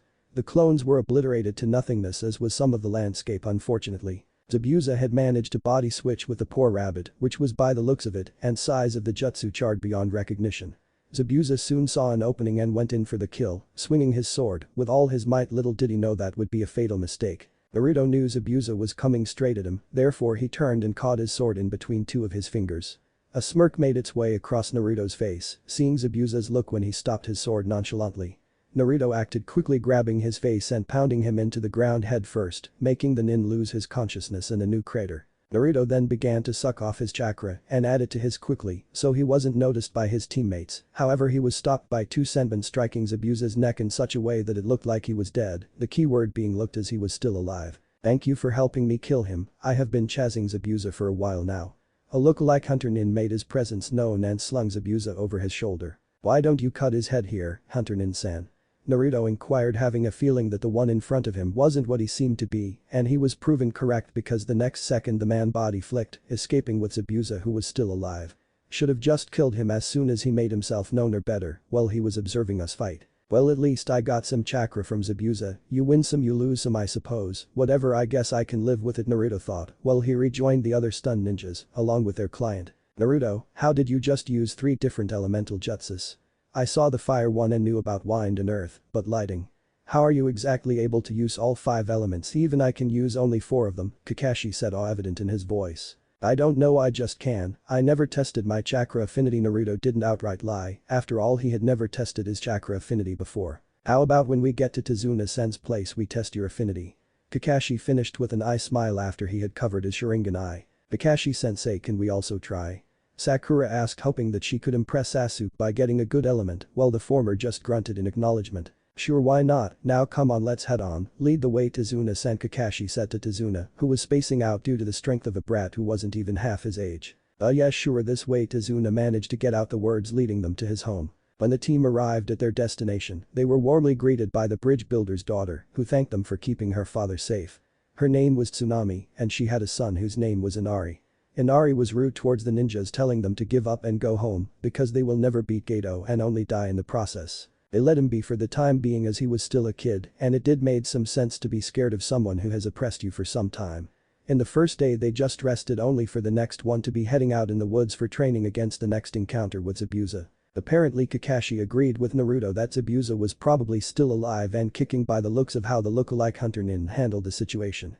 Now Kakashi was standing in front of them with 6 chakra paper pieces. "This is chakra paper. By channeling chakra into it you can find out what your affinity dominant affinity is. You can see mine is lighting." Kakashi held the paper who had crumbled, proving his point now. "You go first, Naruto, since you are so eager," Kakashi said, passing her a piece. Naruto had known her elemental affinity was, but she was still excited to show off whenever she could. "Alright, Kakashi-sensei." Naruto channeled some chakra into her paper and it split in 2, showing that she had wind affinity. "Looks like your primary element is wind, a good one, Naruto. Do you want to try as well, Mito?" Kakashi asked the redeed with an eye smile. "I already know my affinity, Kakashi-sensei, it's water." Mito declined the offer, as she already knew that for some time now. She understood Naruto's boisterous attitude, but she wasn't the type to boast without any purpose. At this Sasuke grumbled, why were those two already trained in nature manipulation while he wasn't? I mean, yes, he had learned Katen Kakakyu no Jutsu, but that was all. His brother hadn't taught him anything else, saying it was too soon for him. "Then why don't you try, Sakura?" Kakashi handled Sakura one, who nodded in reply and pushed some chakra in the paper. It slowly turned to dirt and crumbled away, making her first element earth. "Congratulations, your primary element is earth. That is a pretty good one for defense, the strongest of all the 5 elements in that category if you ask me." Kakashi knew some earth jutsus and saw very well how proficient they were in defense. "Sasuke, I bet you'll have a fire affinity, but here you should try anyways," Kakashi said, giving him a piece as well. Sasuke pushed chakra into it, making the paper wrinkle, then catch on fire and turn to ash. "Wow, that is pretty rare considering you are an Uchiha. Your main chakra affinity is lighting, same as mine, then second fire. That is pretty impressive on its own, having 2 affinities, but the Uchihas were known to have powerful fire affinity. For you to have a strong affinity to lighting is impressive. Nice job, Sasuke." Kakashi I smiled, proud of his student, and thought about teaching him Chidori one day. Sasuke smirked at his accomplishment. This proved he was an elite amongst elites. For him to be having 2 affinities at the age of 12 was indeed quite a feat. This proves the Uchihas are superior, Sasuke thought. "And lastly, you Naruto, I am curious what your affinity is, as I have seen you use jutsus from all the elements, which is impressive." Kakashi handled Naruto a chakra paper piece, who looked reluctant. "I wonder how they will react. I mean, it will be funny, but Minato and Kushina will find out too," Naruto thought, but then an idea struck him. "Wait, this would be perfect. Oh, the faces they will make when they found out they had neglected my training for Mito and Naruto. Even if they have half of Kyuubi each sealed in themselves, it still isn't an excuse. Maybe they will finally wake up from their stupidity. If not, well, I can always change my name to my mother's one, which I am planning to do anyways." Such were Naruto's thoughts while pushing chakra into his paper. Kakashi's eye almost popped out of his orbit at what he saw. First the paper turned half pitch black, half pristine white, then it split into four. One piece ignited and turned to ashes, the second one became damp, while the third and fourth ones wrinkled and respectively turned to dirt crumbling away. This meant Naruto had all 5 affinities plus yin, yang and yin-yang release, however Kakashi didn't know that. Nah Naruto, you have all 5 of the affinities, how is this possible? Only Shadame, Nidame and Sandame are the ones who could use all 5 of them, this is unprecedented to possess such strong affinity to all elements, while so young Kakashi said not believing his eye. A mere genin, a fresh one at that, had this much power. Did Kami screw with them on purpose or what? Kakashi knew that even if Naruto was acting nice and all it was only an act to fool his parents and most possible himself, the kid wanted to believe his parents will see him, and so he didn't hate them or didn't show it if he did at least. Best that is good, now if you excuse me Kakashi-sensei I wish to do some training by myself, Naruto said, then walked away, leaving an angry Sasuke behind with his 2 stunned sisters, along with Kakashi, and a pink fangirl whose thoughts were along the lines of Sasuke-kun is so cool, I wish he'd notice me more maybe we could go on a date while we are here. As soon as Naruto got out of reach he crossed to another dimension and began training himself once again dead set on reaching his goal. Naruto knew the more he trained the closer he was to achieving his goal, he might need some chakra from the Biju for his plan to work, but they didn't need to die. He knew despite their nature that his mother didn't hate them and wouldn't like to see them dead just for her sake. 2 weeks later Team 7 minus Naruto whom according to them was sleeping and due to exhaustion. In truth Naruto placed a shadow clone and ordered him to pretend to sleep while he got some more training. Naruto had arrived back to their temporary home to hear screams of terror coming from Tsunami. Please, spare my child he has done nothing wrong, Tsunami begged the 2 assailants who just slapped her in retaliation. Edo ordered us to kill you both, but I guess we could have some fun with you first one of the 2 said while chuckling like a maniac. Let go of my mother. The young Inari shouted running towards the 2 with his fist raised. What are you going to do runt? You are just a brat who can't do jack shit the same one taunted only for the both of them to drop dead from what looked like a dozen kunes embedded in their bodies. The one who did this was Naruto who had enough and decided to step in killing the 2 in the process. Naruto hated people like this who thought that they could just take lives away just because they were slightly more powerful than a woman and a child respectively. Nice job kid for stepping up to protect your mother. That is something worthy of a hero Naruto had said sporting a small smile on his face. Thank you for saving us, Naruto sent Tsunami politely thanked him and bowed. Don't sweat it, it's not like I did much I am sure Inari here could make light work of them, Naruto said before he had ruffled Inari's hair. I have to go I have a feeling Kakashi-sensei has got himself into trouble, don't worry I will leave a clone with you in case something happens, Naruto left a shadow clone with them as promised, then took off towards the bridge. Kakashi was currently fighting Zabuza, while Mito, Naruto and Sasuke were fighting Haku. Kakashi was winning against Zabuza, but his genins weren't doing so well as by the looks of it, they were losing the fight inside that ice dome. Inside the dome, Naruto was full of senbon needles, while Mito and Sasuke were in a similar position. Sasuke had finally awakened his Sharingan, but still he wasn't able to keep up because of his injuries and soon succumbed to the pain falling unconscious. Naruto and Mito used all they knew and fought to the bitter end, but it was no use he was just a little faster than them and that was enough to strike their weak points. Damn it, we need to do something at this rate we'll get killed Naruto swore and tried to pinpoint where Haku was going to come from next to them, but it was useless as Haku kept attacking and slowly drained their stamina. Then the mirrors were melted away making Naruto and Mito sigh in relief, while Haku just looked towards the one who destroyed his ice mirrors with a look of defeat on his face. A few moments ago outside the dome, Naruto had just arrived at the bridge and noticed Kakashi fighting Zabuza, winning by the looks of it. Also he saw Team 7 minus Sakura who was guarding Tazuna fight in what looked like an ice dome. I think I can destroy that with a lava release jutsu, good thing that I researched some jutsus on it, looks like it wasn't a waste of time after all Naruto thought making 3 shadow clones to attack from all sides, so the mirrors are completely gone. Mutant. Yukai no jutsu, lit lava release. Melting apparition technique, all the clones plus Naruto had said simultaneously before lava spewed from their mouths melting the ice away. Naruto had to be careful if he placed too much chakra in this he risked melting not just the mirrors but also all of the people inside, therefore he used enough just to melt the ice without harming anyone, hopefully. Naruto dispelled the clones and stepped down looking at the lookalike Hunter Nin who had taken Zabuza away. Nice to see you, Hunter Nin-sen I trust you were doing fine. Naruto asked the masked Nin. It's over anyway, I outlived my usefulness to Zabuza-sama go ahead and killed me, Haku said without a shred of emotion in his voice. This made Naruto a bit curious, and why not satisfy his curiosity, the man had no will to live so he was no threat. Why do you think so? Did Zabuza do anything to you to suggest that? Naruto asked without any trace of malice. I am but a tool for Zabuza-sama to use, he has saved me from the Kekkei Genkai purge for the sole purpose of using me as a weapon and took me in as his apprentice. I am content with that however, as he offered me a reason to live and a place to call home, so even if I am but a tool to use I am happy, as long as Zabuza-sama accomplishes what he desires. Haku finished making Naruto massage his forehead in frustration. By the looks of it Zabuza actually cared about him. Naruto, despite wanting to drain both their chakra for his own gain, knew in the end it would barely amount to 1 hour, 2 tops of his training. Now he wasn't by any means like his father who believed that peace was achievable by only means of love. He knew that for peace, there was the need of a power figure who would force them to keep of the path of war, even if he or she was viewed as the villain.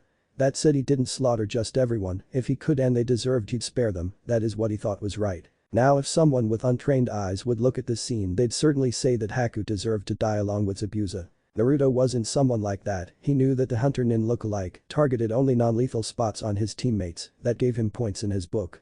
As for Zabuza, Naruto knew that Zabuza wasn't working for Gato for nothing. He had a purpose, and by what this boy said had proven him that Zabuza was actually trying to accomplish something, not only kill people for the money and fame. As for what Zabuza wanted, by what he had heard, it made him reach the conclusion that Zabuza was trying to amass an army to overthrow the current Mizukage because of the blood purges.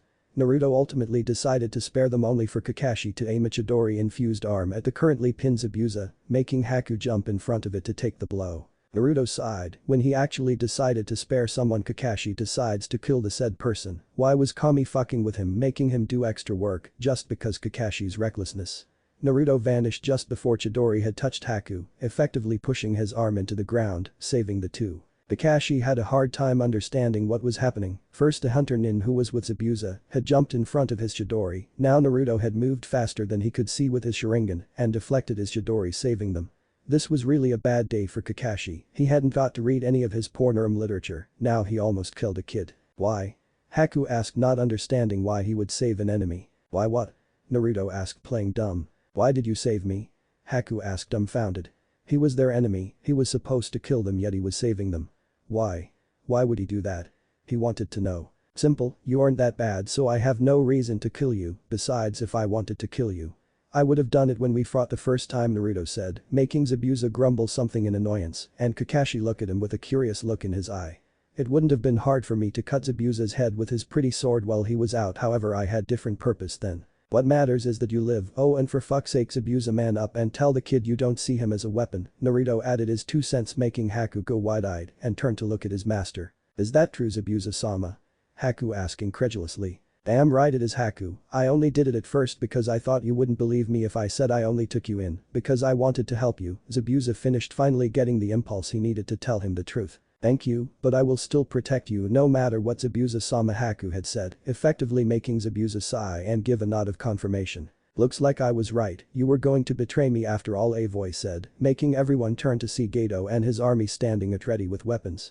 Good thing I decided to betray you first. As of now our contract is null. Kill them boys, Gato ordered, which was followed by a yes boss from what looked like the leader of the army. Zabuza, lend me that sword, will you? I want to improve my Kenjutsu, and they'd make great targets for improvement, Naruto said with a gleam in his eyes like it was Christmas Eve. Zabuza complied and handed him his massive sword.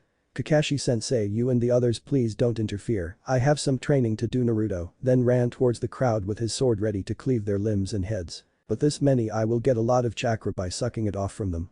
Even if it is in relatively small doses, their numbers are pretty high and it should bring me closer. They don't need chakra anyway by the looks of it, since their heads won't stay attached to their bodies for long, Naruto thought while slashing through the thugs, but also making sure to absorb every bit of chakra from them, then slash them in two or at their vitals to make it look like they died from that and not by having their chakra sucked from them. Meanwhile, Naruto and Mito had recovered and went to see what the commotion was about, leaving Sasuke and Tazuna in Sakura's care. They arrived to see Zabuza, their sensei, and Haku watch as Naruto brutally killed all of the men, compromising the small army. The two approached wary of the demon of the mist and his apprentice. Kakashi-sensei, what happened here? Mito asked, trying to understand the situation, keyword trying. Well, Gato has terminated Zabuza's contract, so they are now officially not our enemies anymore, Kakashi said with an eye smile, making Naruto smile, and Mito looked skeptic but accepted the explanation nonetheless. Now about Naruto, well, he said he wants to practice some of his Kenjutsu and decided to choose his opponents as that army. As you can see, he is doing quite well as half of them are already dead. Kakashi finished with screams as background noise and someone saying something like, please no, I will give you everything you want, just spare me, but he shrugged it off. After a few more minutes they were joined by the villagers who had apparently formed a small army trying to fend off Gato, but Naruto beat them to it by the looks of it. Kakashi had explained what happened to them and they nodded, watching silently as Naruto finished the remaining ones. Kakashi was impressed to see Naruto kill without much remorse, almost enjoying it by the looks of it. After a couple more minutes. Now that was refreshing, Naruto said with a big grin and looked at Zabuza, throwing him his sword back. I can understand why you love that sword so much, it cuts through flesh like butter, Naruto said, earning him a small thumbs up from Zabuza. Anytime, kid, now if you excuse us we'll have to go now, Zabuza said, preparing to leave only to be stopped by Naruto. Oh no you don't. You will come back to Konoha until the whole Mizukage ordeal is done.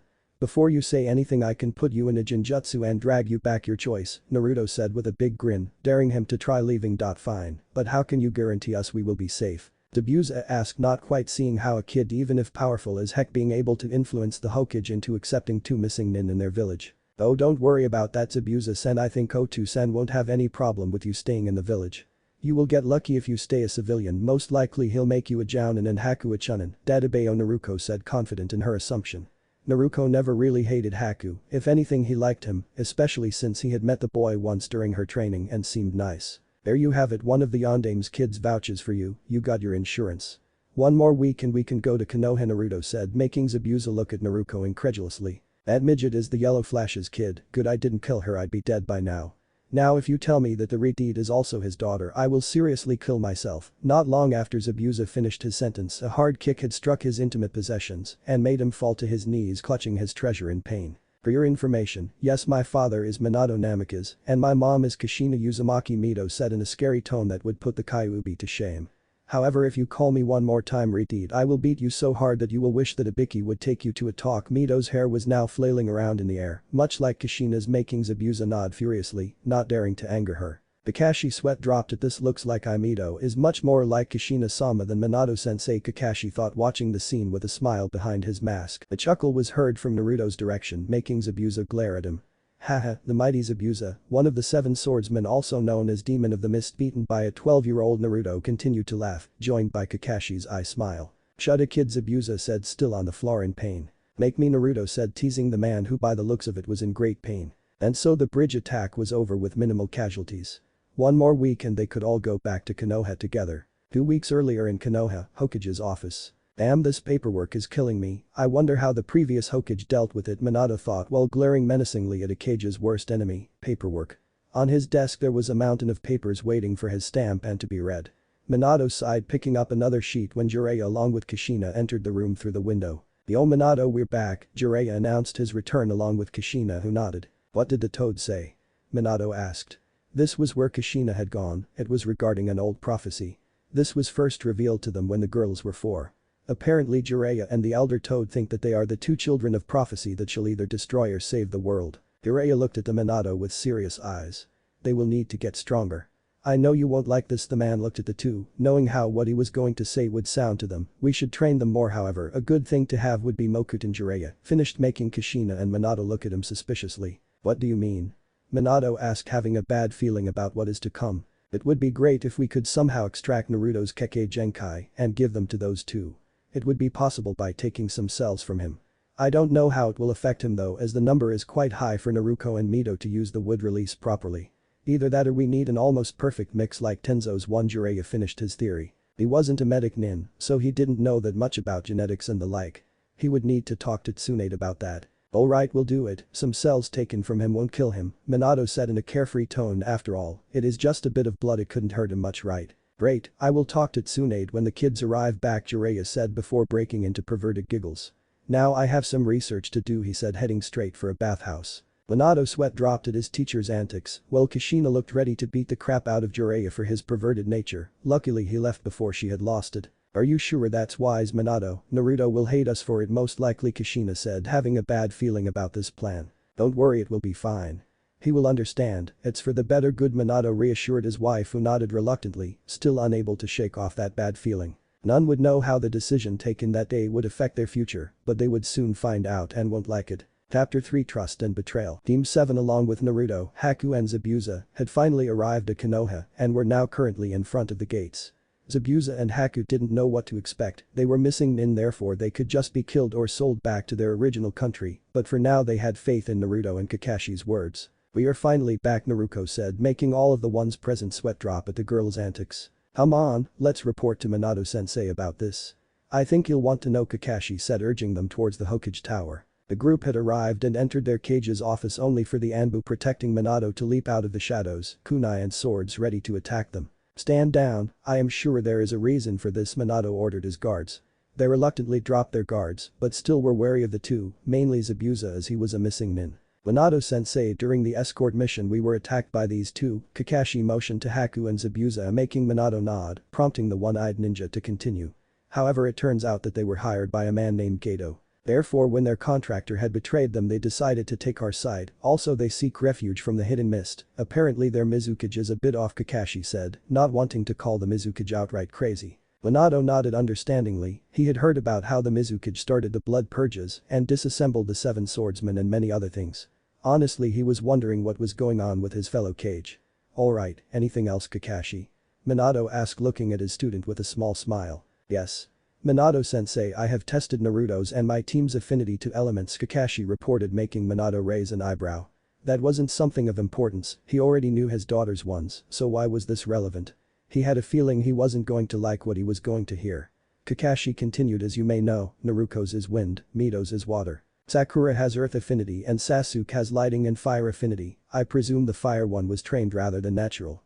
Minato still couldn't understand how this was relevant and nodded, prompting Kakashi to continue his explanation. "However, when I tested Naruto, he had affinity for all elements. As you know, Minato-sensei, this is possible only if you trained rigorously in nature manipulation with each element. Even I can use only 4 elements efficiently," Kakashi said, making Minato surprised at the revelation along with the Anbu who were gasping. The mere genin had this much ninjutsu prowess, they could only imagine how strong he'd become when he was their age. "Not the reaction I was hoping for, I guess he can control his emotions pretty good. He is the Hokage after all." Naruto thought, a bit disappointed that his father didn't freak out. Now came the true test. What will he say? Will he acknowledge him finally or throw him aside like he usually did in favor for his sisters? "Naruto, I am glad to see you've trained well," Minato said impassively without much emotion in his voice. "Anyway, let's move on to more pressing matters. I will make Zabuza a probationary jounin if he passes Inoichi's evaluation, and you." He looked at the boy waiting for him to introduce himself. He didn't have to wait for long as he stepped in front, slightly bowing. "My name is Haku, I am Zabuza-sama's apprentice," Haku said, making the Hokage nod in understanding. "The same goes for you, only that you will start as a chunin. I assume he is at least at that level, Kakashi." Kakashi nodded in confirmation. "Good then, come back later to get your pay, also this mission will be labeled as an A rank. You two go to Inoichi for your checkup. Kakashi, you lead them there. The rest of you are dismissed," Minato said, watching as Team 7, Naruto plus the 2 missing nin left. A sigh could be heard in the office a couple of minutes after they had left. "You can come in now, Jiraiya," Minato said. "So the kid is able to use all 5 elements, well that is impressive, but that doesn't change anything. You know that, right?" Jiraiya asked after he had entered in through the window. "I know. Can you please call Tsunade here? Tell her to come immediately, we'll talk about what needs to be done," Minato said without a shred of emotion. For him this had to be done, and if he needed to sacrifice his son's career or even life to save the village and the world itself, then it was a small price to pay. Jiraiya nodded in understanding, leaving to look for Tsunade, and hopefully she will accept to do it, otherwise they'd need to find someone else. With Naruto was currently training in the ice dimension, trying to improve as best as he can. After they had left they split. Naruto went to a training ground, checking if anyone followed him or if anyone was around. Feeling satisfied with his findings, meaning no one had followed him or was watching him, he opened a rift in space and went through it, thus arriving where he was now. He had been here for a couple of hours trying to improve either his chakra or his taijutsu, practicing different stances, blocks, kicks and combos. However, something was eating at his mind. Why was Jiraiya outside the room listening in their conversation? He couldn't comprehend the reason after thinking hard about it. Why was that pervert listening on us? What could he gain? Minato tells him most of the things anyway. There has to be a reason for this, as Naruto thought, accidentally destroying some of the landscape by putting too much chakra in a lava jutsu. Seeing the damage, Naruto swiped his hand and it was back the way it was. Also, something that he had decided after speaking with Minato was that even after finding out that his son was a prodigy, he still ignored him, so he will proceed in doing the same with them as well. This was their last chance, even if he knew that Minato wasn't all the family he had seen enough to know that Kushina will have the same reaction. His sisters hadn't much of a reaction the first time they saw it, so he assumed they just weren't paying attention, thus leaving him to the decision of literally ignoring them from now on, unless interactions were necessary like in missions, or when he'd take an assignment from Minato. If only he could do something about that annoying family name, he would love to take his mother's name, but he wasn't an adult, yet now was he? Then an idea struck Naruto like a lightning bolt. Wait, isn't a genin an adult in the eyes of law? Oh, but he is. How did I forget that?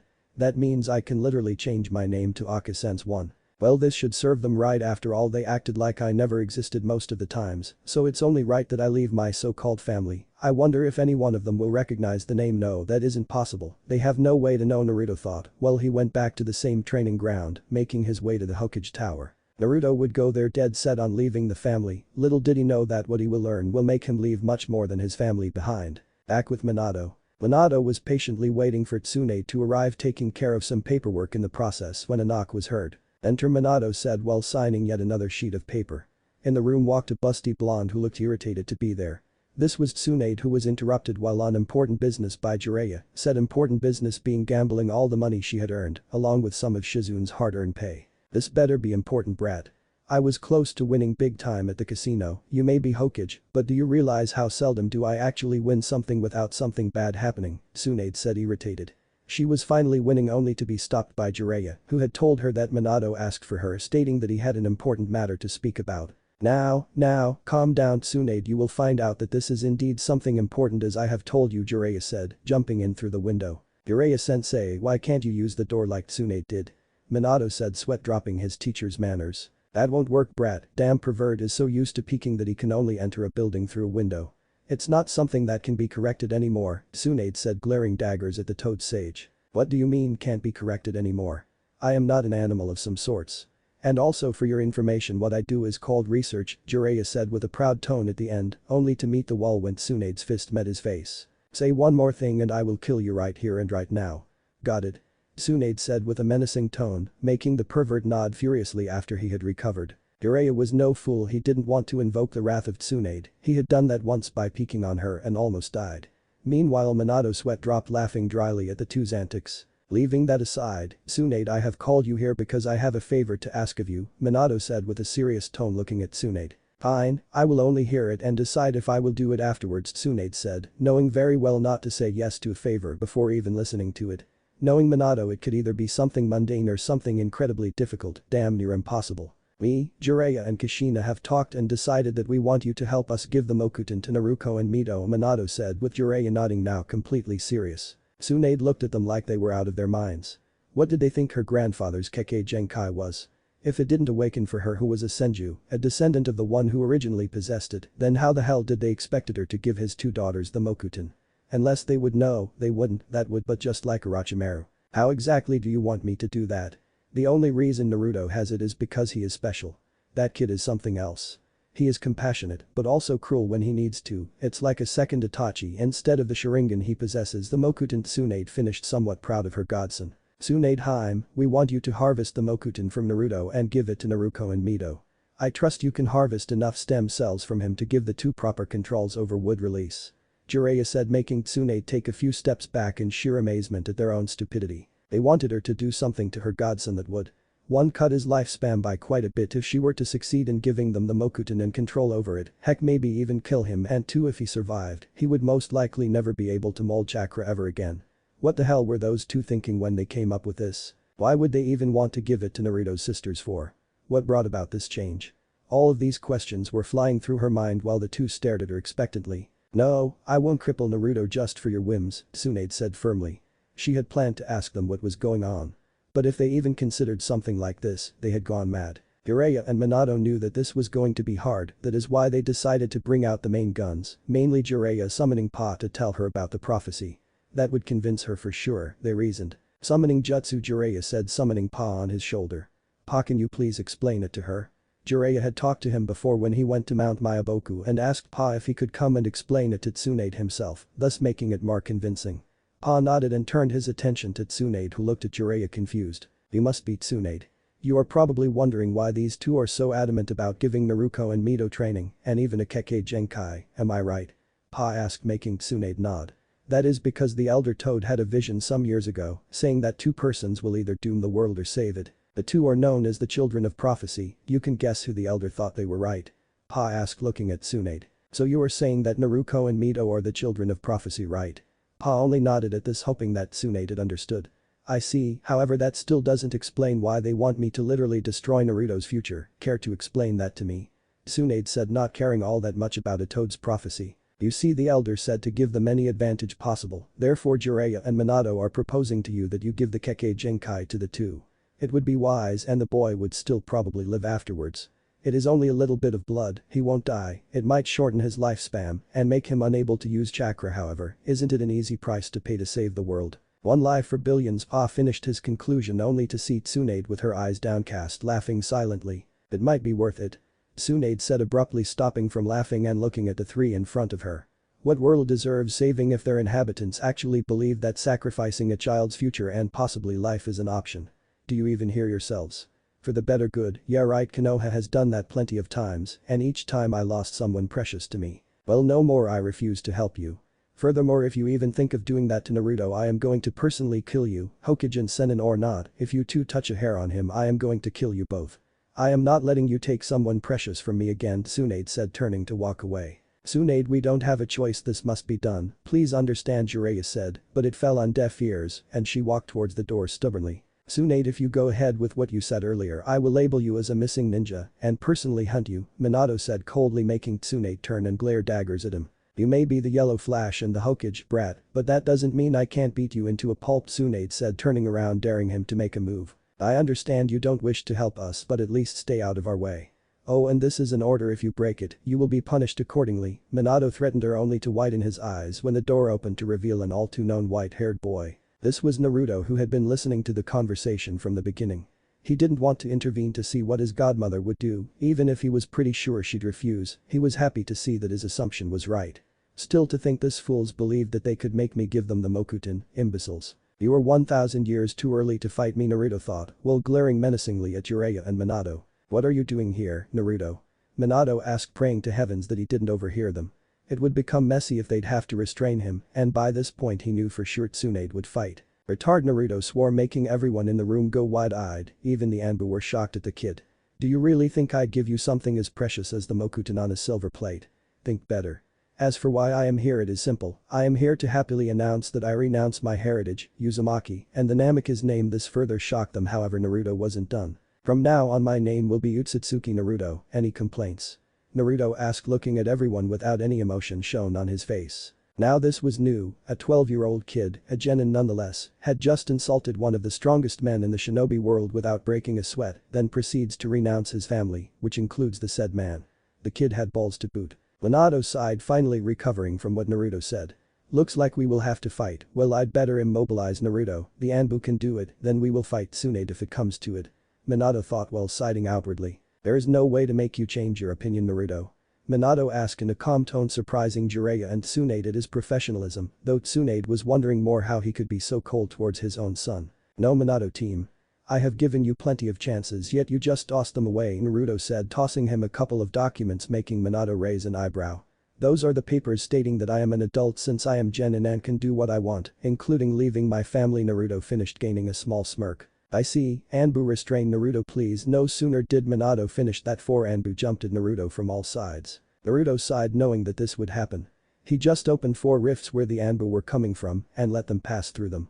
In the end they all led to the same place, the heart of an active volcano. They would surely have fun there, he presumed. Tsunade, who had intended to step in, was frozen in place.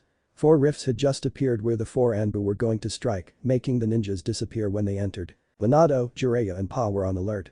Minato and Jiraiya because they had never seen something like this and were never told that Naruto could do this, while Pa's whole body screamed at him to run away and never look back. Well, I suggest you stop attacking unless you have more Anbu to spare, then I'd be happy to help you get rid of the unneeded ones if you keep them coming, Naruto said with a big grin on his face. Damn it, how is this possible? No matter, Jiraiya-sensei, we need to subdue Naruto. Minato said, looking at Jiraiya, who nodded. Jiraiya, this is a bad idea. The kid over there has massive chakra.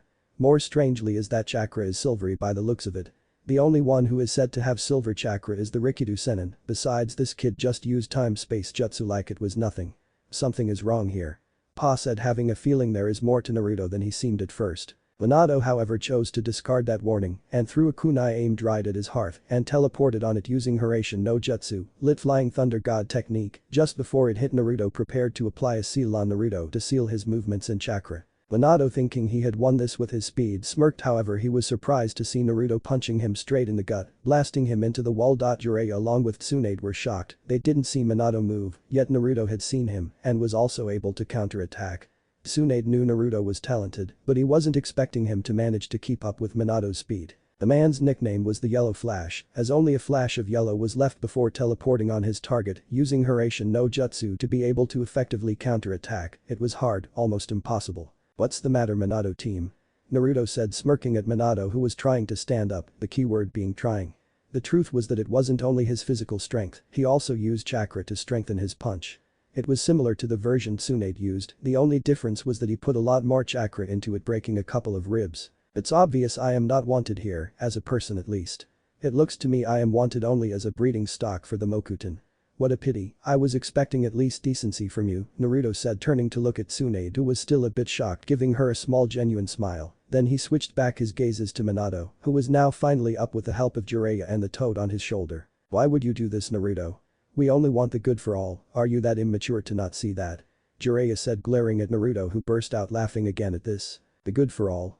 Ha ha ha ha, this is funny, Jiraiya. You are really funny, however that aside," Naruto said, serious again, glaring at the two. "How is it good for all, taking the Mokuton from me at the cost of my lifespan and ninja career just to give it to Naruto and Mito? I only see therein your selfishness. Let me give you a suitable punishment," Naruto said, his bangs rising themselves up to reveal his Rin Sharingan, making everyone in the room minus Tsunade, who didn't see it, gasp in surprise. They had never seen such a Dijutsu. It looked like the Sharingan combined with the legendary Rinnegan, which it was said that Rikido Sennin had. What is that? How did you get that?" Jiraiya asked as Minato wasn't in any condition to speak. "What it is and how I got it is of no concern to you. However, allow me to give you 2 VIP rooms for this show." Tsukiyomi, Naruto said, putting the two under his Jinjutsu, where they will experience their worst fears in seconds. The beauty of this was that Naruto could distort the perception of time, making the two believe days had passed with Naruto torturing them when only in reality seconds passed. Naruto's bangs went back over his eyes, covering the Dijutsu back away from prying eyes, while Jiraiya and Minato just fell to the ground unconscious. Naruto surmounted that they would be like that for at least a day or two before they wake up. They should thank him that he didn't rip them to shreds after what they were going to do. Was trying to wake the two up, but it was no use, no one could walk out of that Jinjutsu unscathed, not even 2 cage level shinobi. Naruto turned to Tsunade and dragged her along with him in another dimension to talk with her privately, surprising the busty blonde. Naruto had chosen his mother's palace because it seemed more appropriate than the others. Tsunade was still in awe at the fact that the blonde defeated 2 cage level shinobi like they were kids, but put it in the back of her head, for now deciding to inquire for answers. "Naruto, what is going on? Where are we? How can you open rifts in space? And what did you do to those two at the end?" Tsunade asked repeatedly, making Naruto chuckle at her. "Relax, Tsunade Bachan. Take a deep breath and calm yourself, I will explain everything," Naruto advised her, and the blonde woman seemed to relax. Therefore Naruto decided to start his explanation. "Well, to answer your questions I have to ask you one first. Do you know where does all the chakra come from?" Naruto asked, making Tsunade look at him questionably, but she answered nonetheless. "The myth says it comes from the sage of the 6 paths, Rikido Sennin." "Naruto, what does a legend have to do with this?" Tsunade asked, not understanding his point. What had a legend to do with their situation? "Well, it has many things, but first you are half correct only," Naruto said, making Tsunade raise an eyebrow at him. "Doesn't the legend state that the Rikido Sennin is the founder of all clans and ninjutsu along with shinobi?" "I mean that is what the myth says," Tsunade said, now a lot more confused at Naruto. "Simple, chakra doesn't originate from Utsutsuki Hagoromo," Naruto said, looking at Tsunade with a small mischievous smile. "Utsutsuki? Isn't that the name you mentioned earlier as your new one?" Tsunade inquired, now truly curious. "Yes, it is. It's the name of my mother. Also, Hagoromo is known to you as Rikido Sennin, however he isn't the true progenitor of chakra. There was someone else before him who had the power of chakra before him," Naruto said cryptically, leaving some details out like who the said person was. Tsunade was now shocked. How did Naruto knew the name of the Rikido Sennin when even they didn't knew it? More so, what did he mean by there was someone before? Who could this person be and how did Naruto knew them? All of this was going through her head while on the outside her face had a dumbfounded expression, making Naruto laugh a bit. "I can see you are wondering how I know that. Well, that is actually simple, I have met her," Naruto said, making Tsunade raise an eyebrow in thought. "Her?" Tsunade managed to say. Yep, Aka-san is the progenitor of chakra. Now before you misunderstand me, I am not referring to Kushina. The one I am talking about is Utsutsuki Kaguya, she is my Aka-san. She is the one who ate the fruit that gave her chakra. Naruto continued to explain how Kaguya was pregnant when she had eaten the fruit, thus resulting in her two sons Hagoromo and Hamura, and how he had come in possession of one of the strongest Taijutsu, the Ren Sharingan, which he showed her by pulling his bangs to the side, then concealed it again, and also about the Kekkei Genkase. Tsunade was in awe. Her godson became one of the strongest shinobi in the elemental nations at the age of 6. That was a bit unsettling given that a kid who was ignored by his parents had the power to kill said parents and destroy the village on only a whim. She was also impressed to hear that a former goddess no less had adopted him and given him half of her chakra if he was to be believed, which at this point actually made some sense. Naruto, if this is true, what are you intending to do? I presume you have a goal in mind, right? Tsunade asked, making Naruto nod in confirmation. Yes. My only goal right now is to bring Aka-san back, but for that I need all the Biju. It wouldn't be hard to gather them honestly, but I wish to first reach my mother's chakra level, then start gathering them so I can free her without problems. Naruto stopped, seemingly thinking about something, then continued, I think I will reach it 3 years from now. However, we have more important matters right now. You and I will be declared missing nins for disobeying Minato team's orders, Naruto said, thinking about what he should do next.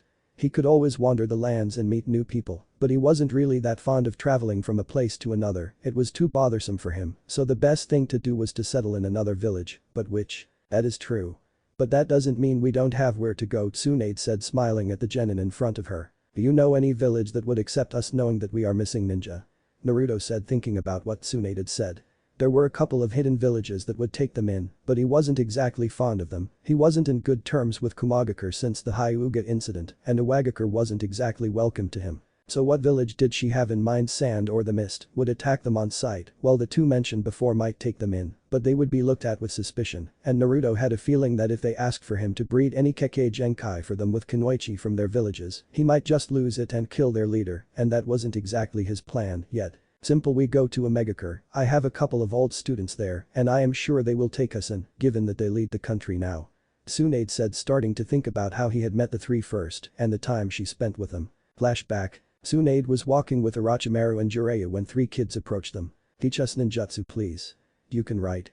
You're the three legendary Sannin, the one with orange hair in the middle, who by the looks of things was the leader of the group, said to the three Sannin. Shall I kill these children? Orochimaru proposed, making them flinch back a bit. Orochimaru, stand down, you will do no such things, they are only children, Tsunade said, anger visible in her voice. Precisely, it would be more merciful to kill them now than let them die of hunger or killed by a ninja. Don't you think so too, Jiraiya? Orochimaru looked for his other teammate support on this, but he didn't seem to agree with him as he shook his head. Then what do you propose? Orochimaru said, and at this the young ones were already ready to flee in case they were in danger. I will take care of them and teach them ninjutsu and medical ninjutsu. Would you three like that? Tsunade said, smiling reassuringly at them. That would be great, thank you, the orange-haired one said, followed by all of them bowing. Flashback end. Tsunade wondered how those three were doing. She sure hoped Konan was keeping Yahiko and Nagato in check, especially the former, since he had a tendency to get in trouble more often than not. She was broken out of her thoughts though by Naruto, who looked at her confused. Sorry Naruto, I kind of got spaced out thinking about some old friends. Anyway, I suppose that you can open a portal to where Shizune is right now, so we can take her with us, right? I don't want to leave her alone in the village. I am afraid that Minato might try to use her as leverage to bring me back, Tsunade said, expecting the worst out of Minato at this point. And honestly, how could she not? After all, what kind of parent attacks his son after neglecting him for almost all of his life? More so attacking him so he can take something that he had been given as a gift from someone Naruto considered as his true mother. No wonder the kid retailed hard against him. Sure, where is she now? Naruto asked, looking at his godmother. She should be at the hospital, Tsunade said, thinking about how would Naruto get to Shizune without anyone noticing him. I will come back in a minute, wait here, Naruto said, a black rip in the space forming itself allowing Naruto to pass through. Tsunade wasn't sure what Naruto was planning, but she was pretty sure that he could handle himself just fine with his power. Speaking of which, it was kind of hard to believe that her godson actually was most probably the strongest one alive. However, he had made sure to point out that his mother was stronger than he currently was, and at the beginning he only had half of her chakra, now being about 4/5 of his mother's chakra reserves, which was impressive. Though it did beg the question, how strong was Kaguya if Naruto wasn't as strong as he was currently? She was the progenitor of chakra by what Naruto said, which meant that she would be very old and probably wise. At that moment Naruto came back holding a protesting Shizune over his shoulder. Shizune-ni-chan, I told you it's me, calm down. Geesh, I was hoping for a different reaction from you, like how are you able to do this Naruto-kun, or you're so amazing Naruto-kun, but never did expect you to attack me, man, talk about disappointing, Naruto said, feeling somewhat depressed that his surrogate sister thought he was a hench. Naruto put her down only for her to look around, noticing that she wasn't in the hospital anymore. Where is this? Is this a Jinjutsu? Shizune asked more to herself than Naruto, then spotted Tsunade laughing her ass off at her. Tsunade-sama, what are you doing here? Shizune asked, now getting even more confused than before. Tsunade told the entire story to Shizune, with a little bit of help from Naruto, who was shocked and almost fainted when she had heard Minato plan to take Naruto's Mokuton. However, a smirk made its way on her face when she heard from Naruto that he basically could perform any jutsu Kekkei Genkai or not. So, what now? Shizune asked. This was not a good situation for them. Even with Naruto's literally godlike power and chakra, they couldn't hope to fight an entire village, right? Well, I could destroy Konoha and make a new village. It would only take me, Naruto seemed in thought before he nodded and continued, about 10 seconds, plus 1 or 2 minutes to kill off all the shinobi that resist, give or take a few seconds, Naruto said, making it seem as if he was thinking about it. In reality, he only wanted to tease Shizune, who was now paling. Naruto chuckled a bit and decided to tell her what they were actually going to do. Just messing with you, Shizune-ni-chan, we are going to Omegakure. Apparently Tsunade Aba-chan knows someone there, so we decided to go there, Naruto said, making Shizune sigh in relief. Well, that is that, now shall we get moving? Tsunade said, looking at Naruto, who looked back at her as if saying, were you looking at me? Well, Naruto, we don't have all day, will you get us out of here? Tsunade said. I can do better than that. I will get us about 20 miles away from Omegakure. Is that good with you, Tsunade Aba-chan? Naruto asked, making Tsunade nod. And so the three journeyed to Omegakure, as of now missing ninja. Naruto, feeling no need for his leaf hit, he threw it while they were walking the rest of the distance to Omegakure and incinerated it with a small fireball from his hand. It was a little jutsu he devised, nothing too crazy, but it was a hell lot of a use for long-range attacks. He had other versions of it for the other elements as well, just in case he needed it. Naruto, Tsunade and Shizune had finally arrived to Omegakure and were now standing in front of two ninjas who were apparently guarding the entrance in the village. Halt, what is your business here? One of them said, looking ready to attack any second if the need to arose. We are here to speak to Yahiko. Tell him Tsunade wants to speak with him, Tsunade said, making the two guards widen their eyes in surprise. How did this woman know their leader and what was their connection to him? For now they would hold them here until this information was proven by the man himself. Alright, we will send a messenger to Yahiko-sama. I am afraid you can't enter until the information is proven. I am sorry, but these are the rules, the guard said, making Naruto nod along with Shizune, while Tsunade's eyebrow twitched violently, a sign that she was irritated but said nothing. The guard who had been sent came back and gave them the okay. Yahiko-sama is waiting inside the main tower, you will see it. It is the tallest one, the man said, letting the three pass. They nodded in return and headed towards their destination. They had finally arrived to where they thought that the ones they were supposed to meet were staying at. The secretary had told them to go to the 10th floor, where they would be greeted by someone who will take them to Yahiko. They did as told, and when they exited the elevator, a blue-haired girl in her late 20s was waiting for them. Apparently Tsunade knew her because she smiled when she saw her, that and because the girl hugged the life out of Tsunade. She was wearing a dark coat with red clouds on it.